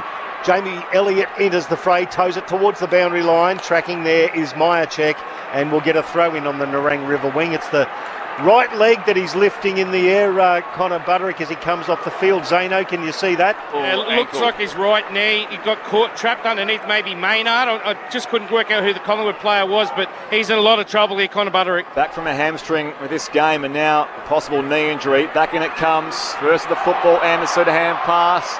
Gold Coast kick the footy moving here. Picked off though by Noble. Hand pass to Adams. Has room to move. Hand pass was off for Chris. Big tackle Markov. Ball comes free. Rowell. Back to Swallow. Hot footy again. Rankin dispossessed. Ball in dispute. Back to the middle of Carrara now. Big tackle laid by Flanders, and the umpire will ball it up. Cameron it was who was tumbled to ground. Hot ball in there, wasn't it? There's pressure's ramped up. Oh, that tackle from Markov. Wow. Pies by 6 points.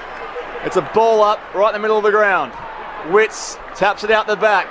Anderson keeps it moving towards half forward now. Overrun by Holman. Pressure came from Maynard. Swallows hand pass picked off by Noble. Pies get it back. Chris to the outer wing, and Rowell competes in the air with Elliott. Wins it back here for the Suns. Matt Rowell goes back inside forward 50. Where are the Flyers? Black and white jumpers down there. Quainer. It's slapped out here at a half back. Maynard goes in hard, does well. Chris rebounds the football here for Collingwood. And Cameron picks it up. He's belted into the ground by Bowes.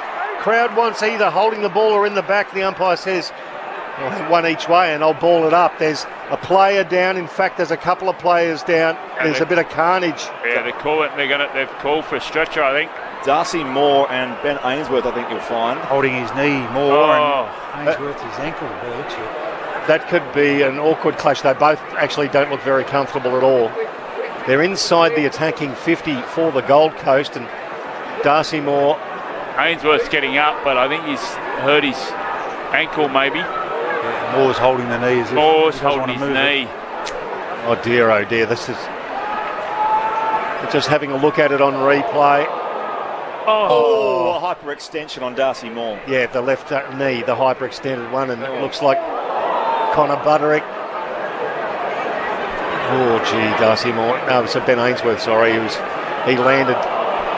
Zano, it was a pretty quiet night up until a moment ago for injuries, and now Connor Butterick's off, and now some trouble here for Darcy Moore and Ben Ainsworth. Oh, look, it's been an intense contest the whole night. There's been very little in it, and we're just seeing the effects of that now. One thing I can say, it's been a slippery surface all night. They've done well to keep their feet, but just under fatigue, they're just starting to lose their way a little bit.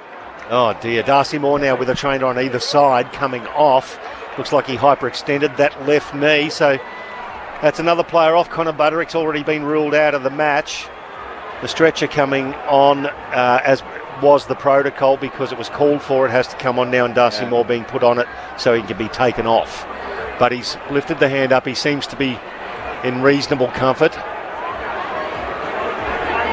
You do feel for these players, Whitey and Matty Primus. You guys have been through it all. You put your bodies through absolute hell to achieve what you do. And the thing is too, with that contest, how many times will he do that at training, games, and it just you just don't, you get hit in the air. You know it's a courageous effort. I mean, that was a pack of 8 players, and he had 2 of them. Ainsworth, who was feeling proppy with the ankle, managed to jog off, but you get Darcy Moore coming off on the stretcher, and he's getting the applause of the crowd as he justifiably should. 28 and a half minutes played here. Magpies by 6 points. 9-13-67 plays, 8-13-61. Around the grounds, Virginia Park, Geelong leads North Melbourne by 106 points there. So that's by now well and truly that other game happening as we're back underway here at half back. Adams tried to clear. Suns go back inside 50. Ellis hand pass off to Swallow. Keeps it moving here. Hot footy for Rankin. Little too deep for him. Glenna tries to soccer. Going in hard. Noble wrapped up here by Holman. The umpire says let's ball it up. 40 out from the Gold Coast goal. Southern end.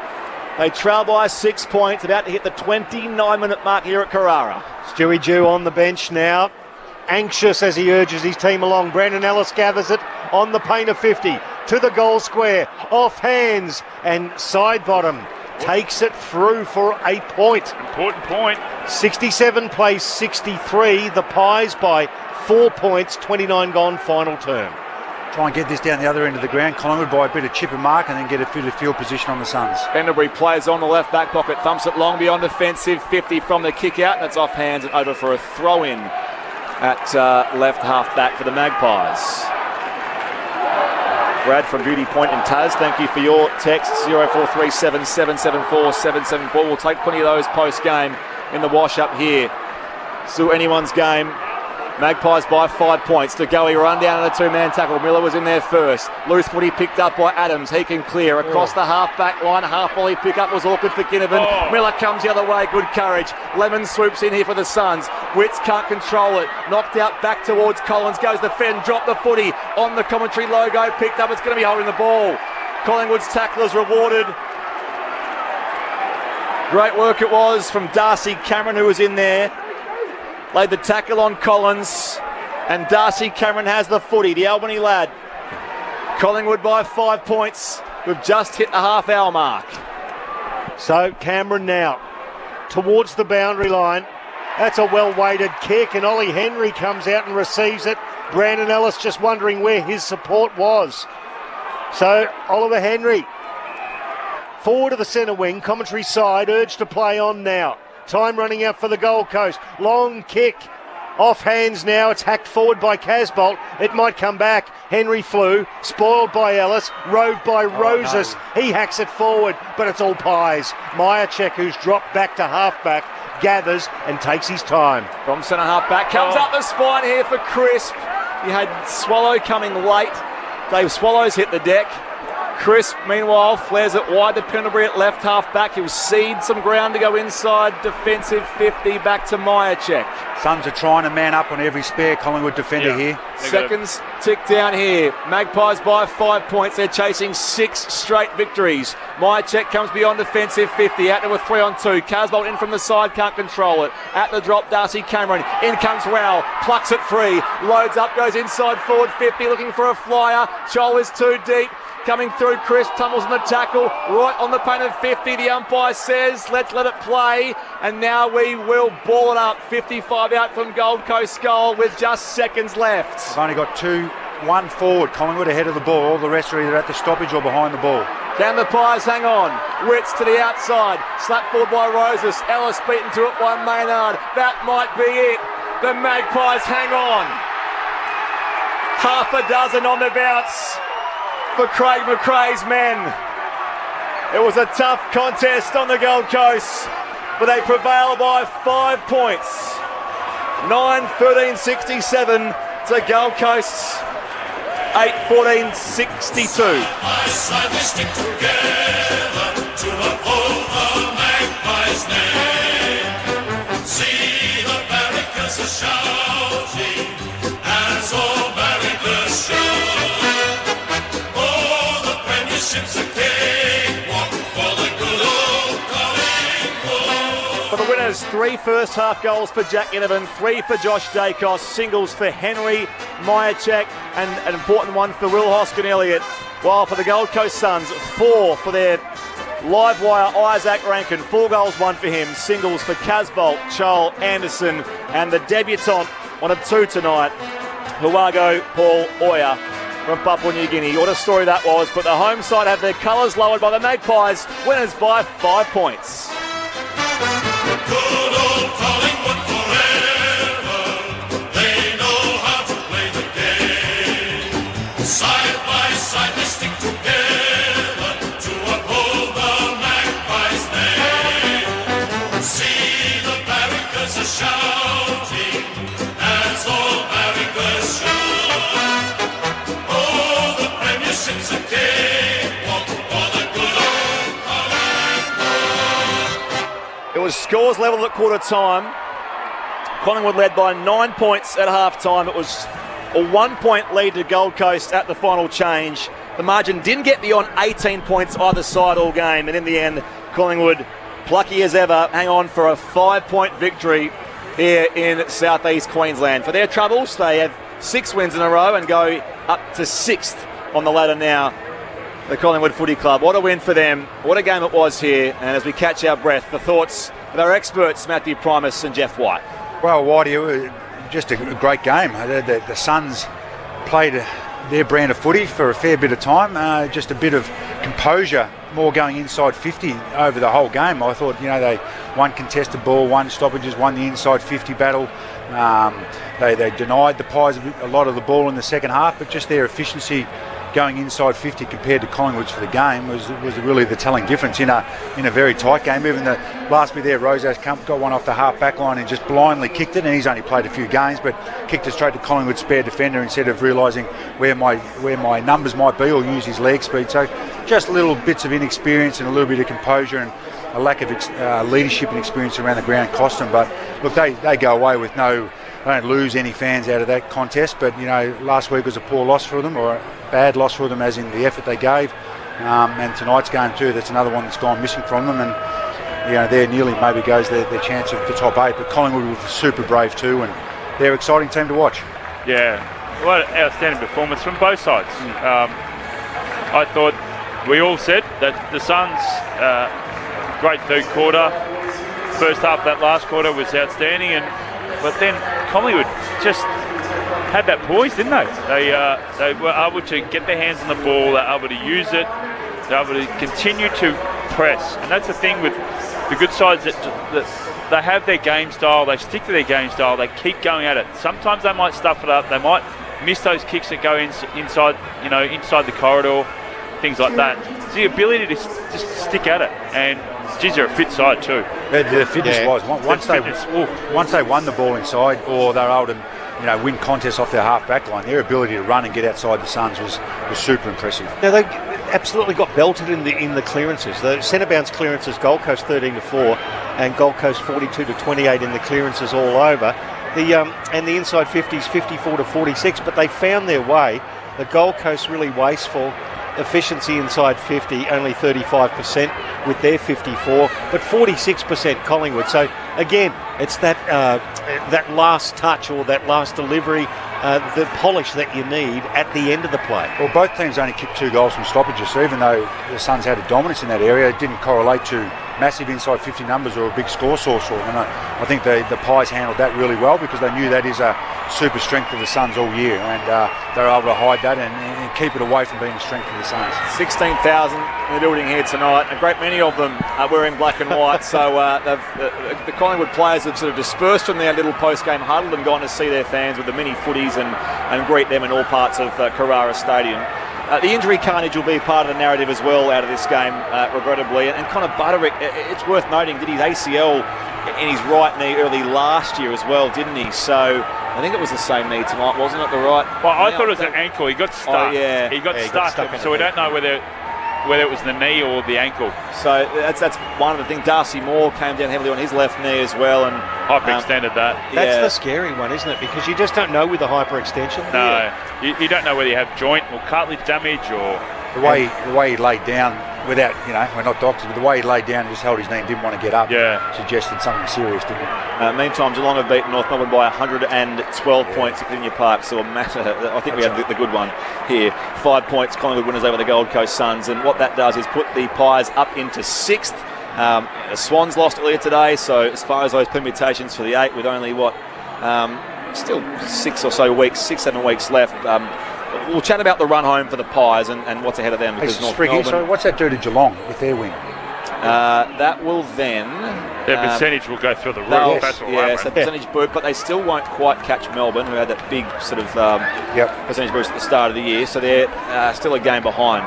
The Cats, still a game in percentage, only just behind on Melbourne in second. They do go up to second, the Cats, with that win over Brisbane. So yeah, you're quite right to point that out. Percentage boosting win puts them ahead of the Brisbane Lions. Well, how big's that game next Thursday? Yeah, very big. Very big. And Fremantle 4. So I'll recap all that later on. But the Pies have made their way back to the fans on the commentary side of the ground. This is odd, Spriggy. I've got to say, we are on the Gold Coast. This is a Gold Coast home game. Usually you would see the opposition fans, even if it's a win, they bail. It's amazing. There are so many Collingwood fans here, absolutely loving it, and I reckon the players are loving it too. Pricey, it's interesting. When I was at Port Adelaide, either as a player or coaching or recruiting players, and if they're Collingwood players or Collingwood are into them too, their managers just say, "Hey, do you want to play in Adelaide in front of good crowds, or do you want to play in Collingwood in front of their crowds at 70,000, 80,000 every week, or when you travel, you've got fans that love you?" And it is a great selling point for them and all their players who play for the Pies. Craig McRae came out and met his players in front of the race where they were about to walk down, and there was a bit of a standing ovation from the section of Collingwood fans in that part of the ground. So where are those guys with their tops off, Spree? I don't know. They had something emblazoned across their respective chests. Usually it's like if there's a debutant or something, it's their mates or something. It wasn't anything like that because there was no debutant tonight for the Pies, but there were Collingwood fans because they had black and white scales on. It is quite cold out there, which is why I was surprised. It's unseasonably or unusually cold for this part of the world, but the Pies make their way off.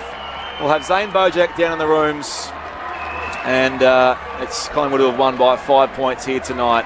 Saturday night footy on Grandstand AFL. Geelong over North Melbourne by 112 points in the other game tonight. We'll recap all of that in the next 20 or so minutes, and your texts remain welcome. 0437 774 774. Zane Bojack is down in the rooms as the Pies make their way to you. Zane. Yes, Briggy, and it was Isaac Quainer who led them in because the 50-gamer tonight. They're all getting into a huddle. Noble alongside Steele Sidebottom. They're a happy mob here at Collingwood, no doubt about that. Nick Maxwell just telling everyone to wait. He's up on top of the stairs. I don't know who they're trying to bring down, whether... Can't quite see the coach, whether he's not there, but they're just waiting here at the moment, so they've been told to hold things. Maybe I can just tell you how brilliant it is from a Collingwood perspective that they've won 6 in a row, but they're very, very happy. They're just waiting here. This is very interesting. I've never seen this happen before. Just savouring the moment, I think, Zano, perhaps. Isn't it Nick Maxwell's, isn't he parting ways? Maybe, I don't know. Is though they're waiting for Darcy Moore. Can you see him? Well, that is a very good point that you make, because how critical could that injury be? I can see Craig now. He's being congratulated, and here he comes. Darcy's coming down the stairs. That is exactly what it was, Michael Price. He's coming in on crutches. He's got the ice around his left knee, and they're ready to go now, the Pies boys.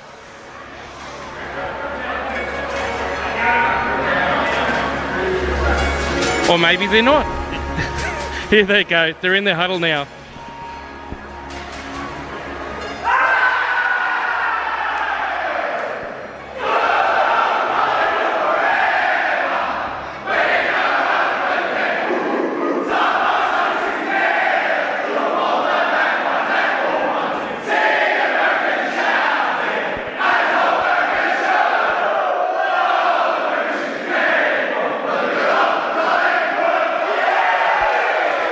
Look, he's celebrating there. You just wonder how impactful that injury is going to be to their star fullback. But they've got some winnable games coming up, haven't they? Adelaide, Kangaroos, the Bombers, and the Pies have won 6 in a row. This is remarkable for the Black and Whites, boys. Quite right. They know their best winning run since 2019, so not too far ago that they had a winning streak of this standard. But thank you, Zane. Back to you for some reaction shortly. And yes, Nick Maxwell, you point out, he's departing after next week's game. Next week, a CEO role in some business away from footy.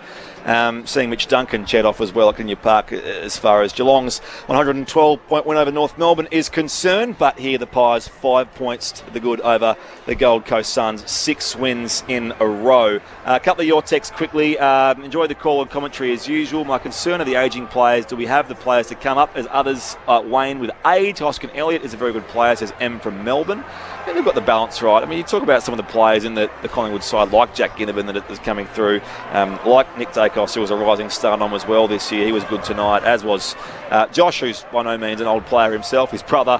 The Collingwood have a pretty good sort of surge of new talent coming through. Yeah, they do. They do. Good balance. If my tipping was a public listed company, I'd be halting trading pending an announcement. What a round, says Rob in Perth. Holding out for the Gold Coast Suns to get one and put me on top of the table in tipping comp, says Josh from Renown Park. Sorry, Josh, it wasn't to be. That text coming late in the last quarter. Rusco, Moore and McCreary out next week. Howe, Dean and Carmichael in next week. We don't win enough centre clearances. Carmichael into the middle from Stewart.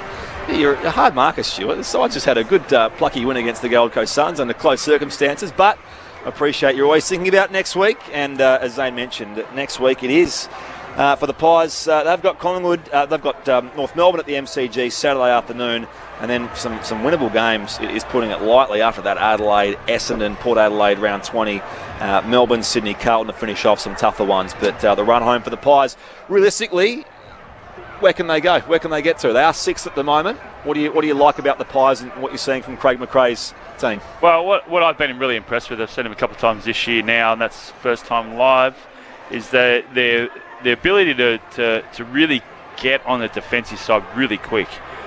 Defensive structure is really good. They hunt in numbers. They have a good balance of that structure. Last year, I felt that teams were able to carve them up really quickly. They weren't able to. There was a lot of ball watchers. They weren't turning their heads. They weren't getting on the defensive side as quick as they could. Now they are, and that showed tonight. When the Suns were up by 2 goals, the Suns were still going. The Suns were still winning out of the forward line, out of the midfield, and also rebounding and keeping inside their forward line. But Collingwood are able to find another gear, and they're fit. They've got a high level of fitness at the moment, and yeah, why not top 4? Why not top 4? I mean, it's they've knocked off some big sides this year, you know. So, and the thing is though, and it's like with every side, and unfortunately with Moore tonight, and hopefully it's anything serious, but you just got to have a healthy list. Let's head to the Pies rooms. Zane Bojack. Yeah, I'm down here with a man who was very impactful tonight. Steel Sidebot on 27 possessions. How important was that victory? Because the Gold Coast have been a form team in recent weeks, and you guys won 5 in a row. But geez, they tested you, didn't they? Yeah, and we knew what we were coming up here for, and they're a very contested side. They're good at their home deck, which they've proved this year. And yeah, we were up for the fight, and really proud of the guys. 2.5 goals down there in the last quarter, and to be able to fight back and get the victory, it's very pleasing. Okay, first I've got to ask you about Darcy Moore. You waited there in the huddle for him to actually come and be part of it, but how much is that going to impact the side moving forward if he's not able to play? Well, clearly he's a great player. And, we hope the best for Darcy, and I've got no idea at the moment, but I think what's held us in good stead this year is it's the next man up. So whoever that might be, they'll prepare like we always have. We've got a pretty healthy list at the moment. We've got guys in the VFL that, we believe are playing above the standard. So as unfortunate injuries are, we feel like we've got a healthy enough list that, we'll be able to cover some injuries along the way. All right, I'll throw you up to the panel. We've got Michael Price, we've got Brett Sprigg, we've also got Matthew Primus and Jeff White. Still Jeff White here. Mate, what was the message at 3/4 time? Because the Suns were it was a bit of an arm wrestle in that third quarter, but geez, you were able to outrun them in the last quarter. And what was the message at 3/4 time? Yeah, as I sort of mentioned there, they're good in tight. So for us, it was about being harder and cleaner inside, and then we thought that if we were able to do that, we would be able to get them on the outside. And probably the last half of that quarter, I think that that's what sort of kept us going. But as I mentioned, they're very good on the inside, so we had to match that or even halve it, and then we thought that we could get them on the outside. Yeah, still Matthew Primus, well done on the game tonight. Just to follow on to what you're talking about there, we talked about it during our commentary. You got smacked around the ball, contested possession, and their centre bounce and stoppages were really good, but they didn't hurt you. They weren't able to transition to inside 50, or I think they only kicked 2 goals from that dominance area. So was it a plan going into the week about let's have good representation inside but have better numbers on the outside? Because as you said, most of the night you definitely burnt them away from that hack kick or off half back. Yeah, well, I suppose we want to win as many as we can, but we like stoppage as well. The numbers mightn't show that on the inside, but I think we've got really good structures around that to help us, either mop it up or create another stoppage. As you said, the numbers mightn't have been in our favour, but we believe our structures and thing around that sort of support it. Steele, you've played under a few coaches now that have had pretty good success at the club. Tell us about Craig McRae, the person, and what makes his, I guess, style so conducive to a winning culture. Well, he's just a funny bloke. He's a really good fella. Someone that everyone wants to be around, and I guess as a coach, sort of your role is to create an environment that guys want to turn up and get the best out of themselves. And from the minute that he walked in the door at the Pies, he's wowed a lot of people, and we love going out there and playing for fly. And it's a really enjoyable place to be, and I'm not sure if you can tell out there, but I feel like we're very connected, and that comes from the coach and the messages that he's giving us. I think we can see it, certainly. Next week, the Kangaroos, they just got beaten by 112 points down at Geelong. The run home, do you think about that and where this team can get to this year? Well, yeah, probably, but it's not something that you probably go and talk about and put expectations out there. But, I don't even want to say the cliche because you all know it. But, we'll just take each game as it comes, and, if we're able to perform at a high level, then, hopefully we're there when it counts. Still, just one last question. Nathan Murphy, it's the first time I've seen him live. I got him mixed up with Moore a couple of times with the headband and the hair. Yeah. But, geez, he's obviously learned a good craft off Moore throughout his career, but his ability to intercept and then play tight one-on-one or get a fisting was really impressive tonight. Yeah, and a couple of times there, just putting the Gold Coast players in two minds, whether to sort of squeeze up or get back to help out. He's very courageous. He puts his body in spots that, not a lot of blokes will do, but as you said, he's got some pretty good blokes back there to be able to learn off with Maury and obviously Howie out tonight. So, he's developing well and someone that is becoming very reliable. Steele, great stuff. Good win tonight. We appreciate your time. No worries. Cheers, guys. Steele Sidebottom down there in the Collingwood rooms. 5-point winners, 9-13-67 over the Gold Coast Suns, 8-14-62. A bit of housekeeping here quickly. In the rugby test, the Wallabies have won that 30-28, so they had to play much of the match down to only 14 men. Darcy Swain, the Wallabies lock, was shown a red card for a headbutt during the first half. They trailed 14-9 in the second half, but 3 tries, all of which converted, saw the Wallabies establish a 16-point lead. England did respond late in the game, and the Wallabies held on to win 30 points to 28 in that first test match over there at Perth Stadium. In the NRL tonight, South Sydney have beaten Parramatta 30 points to 12. Elsewhere, the Cowboys beat the Broncos 40-26, and the Sharks over the Bulldogs 18-6. Also, looking at Wimbledon, Ola Tomljanovic has just had a win a short time ago. Ola Tomljanovic, the Aussie woman, has won through to the 4th round after she just beat Barbara Krejcikova in 3 sets, 2-6, 6-4, 6-3. And I mentioned, of course, Geelong's resounding win over North Melbourne to the tune of 112 points. It was 21-18, 144 to North Melbourne's 5-2-32. A couple of things out of that game just before I get back onto matters here. We saw Tom Hawkins kick 6 goals, 3. Jeremy Cameron, 4 goals, 3. Talk about key pillars up forward. How good have they been over the journey for the Geelong Footy Club the past couple of years, and 30 touches as well for Jeremy Cameron. Luke Davies-Uniacke led all comers with 35 touches for North Melbourne in what was another big defeat for David Noble's men. So that's what happened down the way at New Park. But here in front of 16,027 fans. It was shy of the 20,000 they wanted to get here at Carrara. Collingwood 5-point winners over the Gold Coast Suns. I'll tell you what, Pricey, you and I only call the close ones. I only called with you a few years ago. Melbourne won that by 1 point. Yes. Marty Hall kicked I think it was Marty Hall, number 34. Number 34. Your old number. And that was the first year of the 666. Remember how they couldn't have the flooding back? So. Yep. Anyway, I digress. 0437 774 774.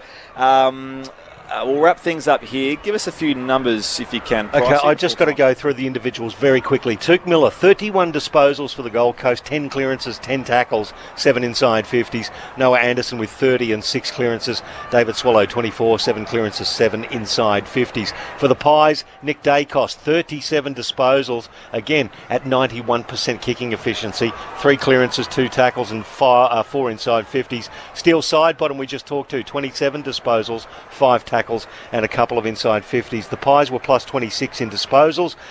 Suns were plus 19 in contested possessions. They won the clearances 41-30, 13-4 the centre bounce clearances.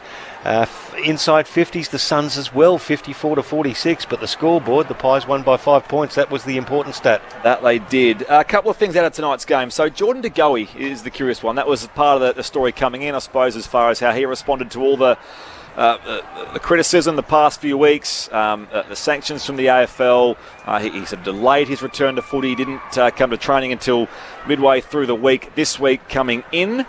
What did you see or not from Jordan De Goey tonight? Oh, I think we saw a guy that was rusty and got a bit on his mind and all those sorts of things, but I think he would have welcomed the chance to get out and play the game he loves and get away from training and maybe out of Melbourne and all those sorts of things. So, he had an important win here the last 30 seconds on Collingwood's half-back line. And, they looked after him, but from all talk you hear out of Collingwood, and I know it's always good when you're winning and everyone loves the coach and those sorts of things, but it seems as if McRae's got a real connection with all the players and it allows them to express themselves and all those sorts of things on the footy field. You certainly got that feeling by Steele Sidebottom talking there. So, look, it'll be a talking point for the rest of the year, but I would think, who knows what I think, who really cares what I think, but well, that's why we pay it. Well, I think he would feel love from Collingwood, as in they looking after him. And when it first happened, they definitely looked after him, as a club should try and side with him to an extent.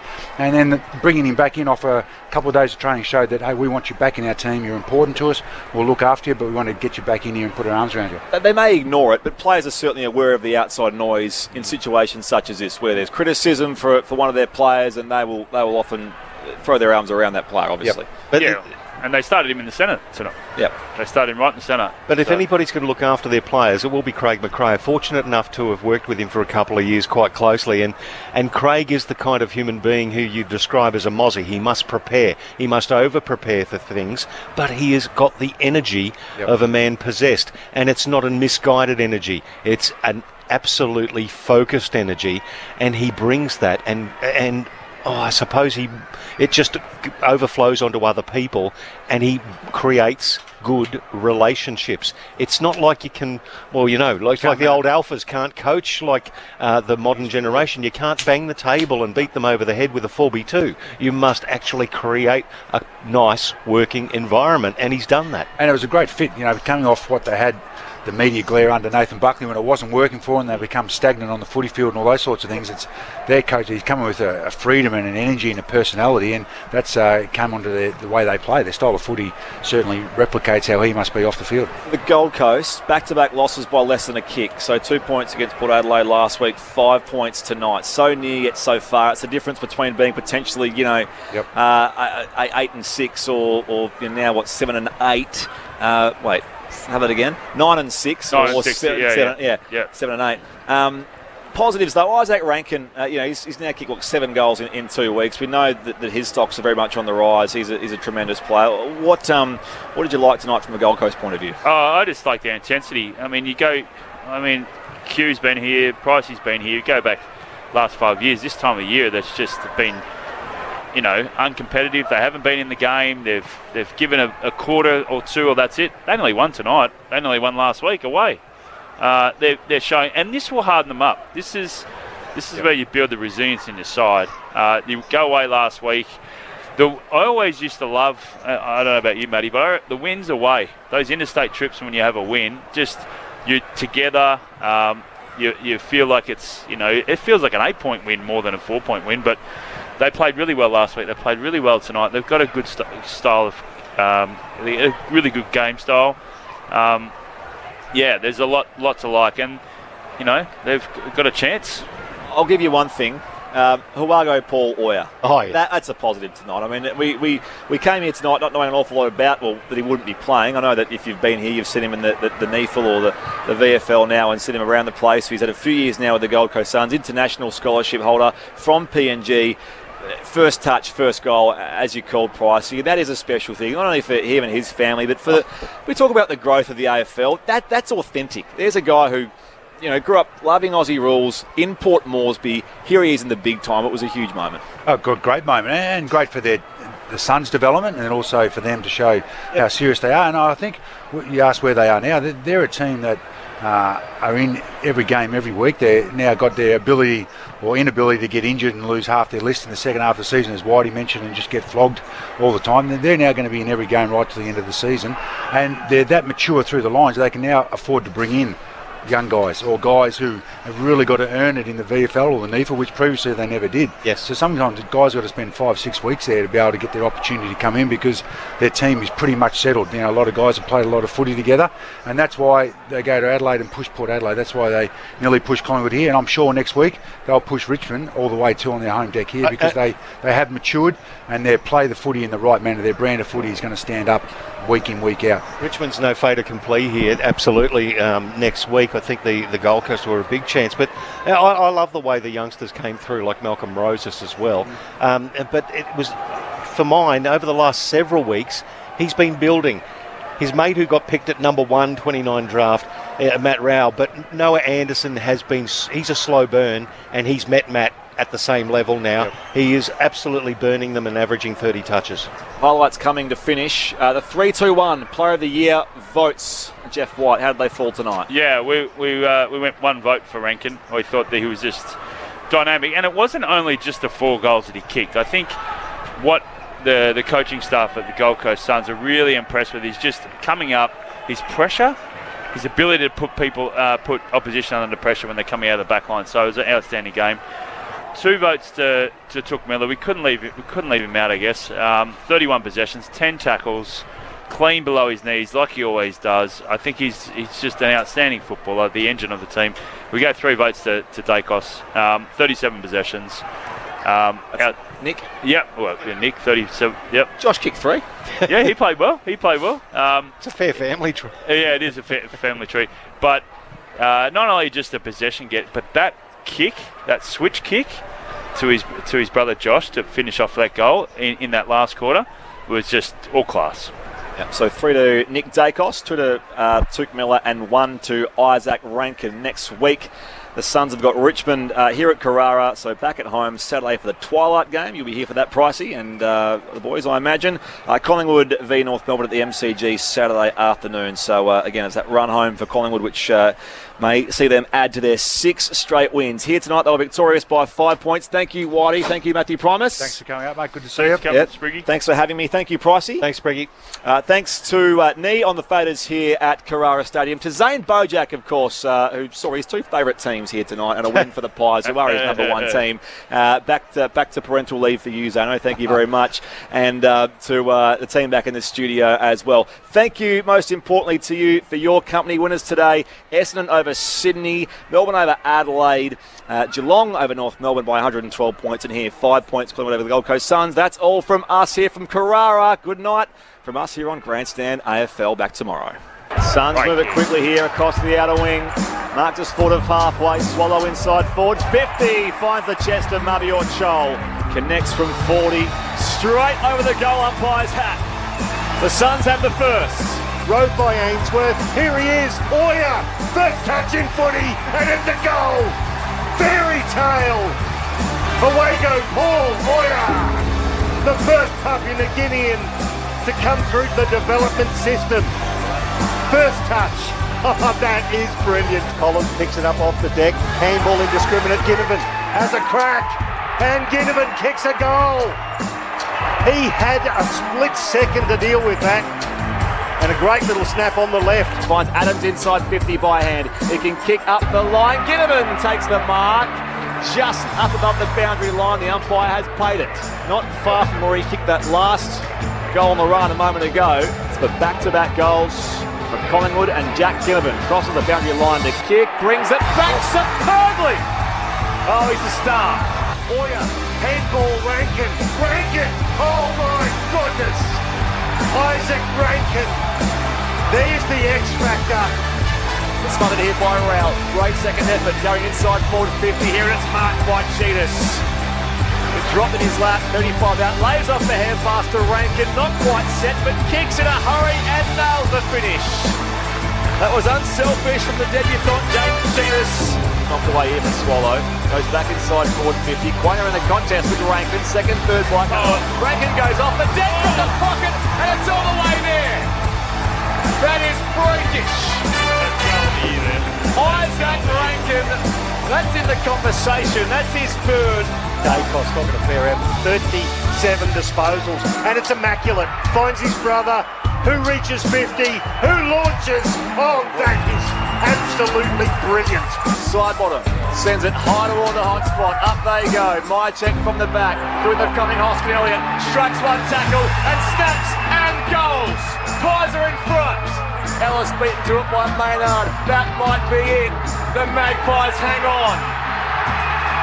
Half a dozen on the bounce for Craig McRae's men. It was a tough contest on the Gold Coast, but they prevail by 5 points. 9-13-67 to Gold Coast's 8-14-62.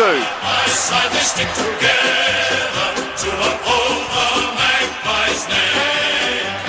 See the barricades are shouting as all barricades shout.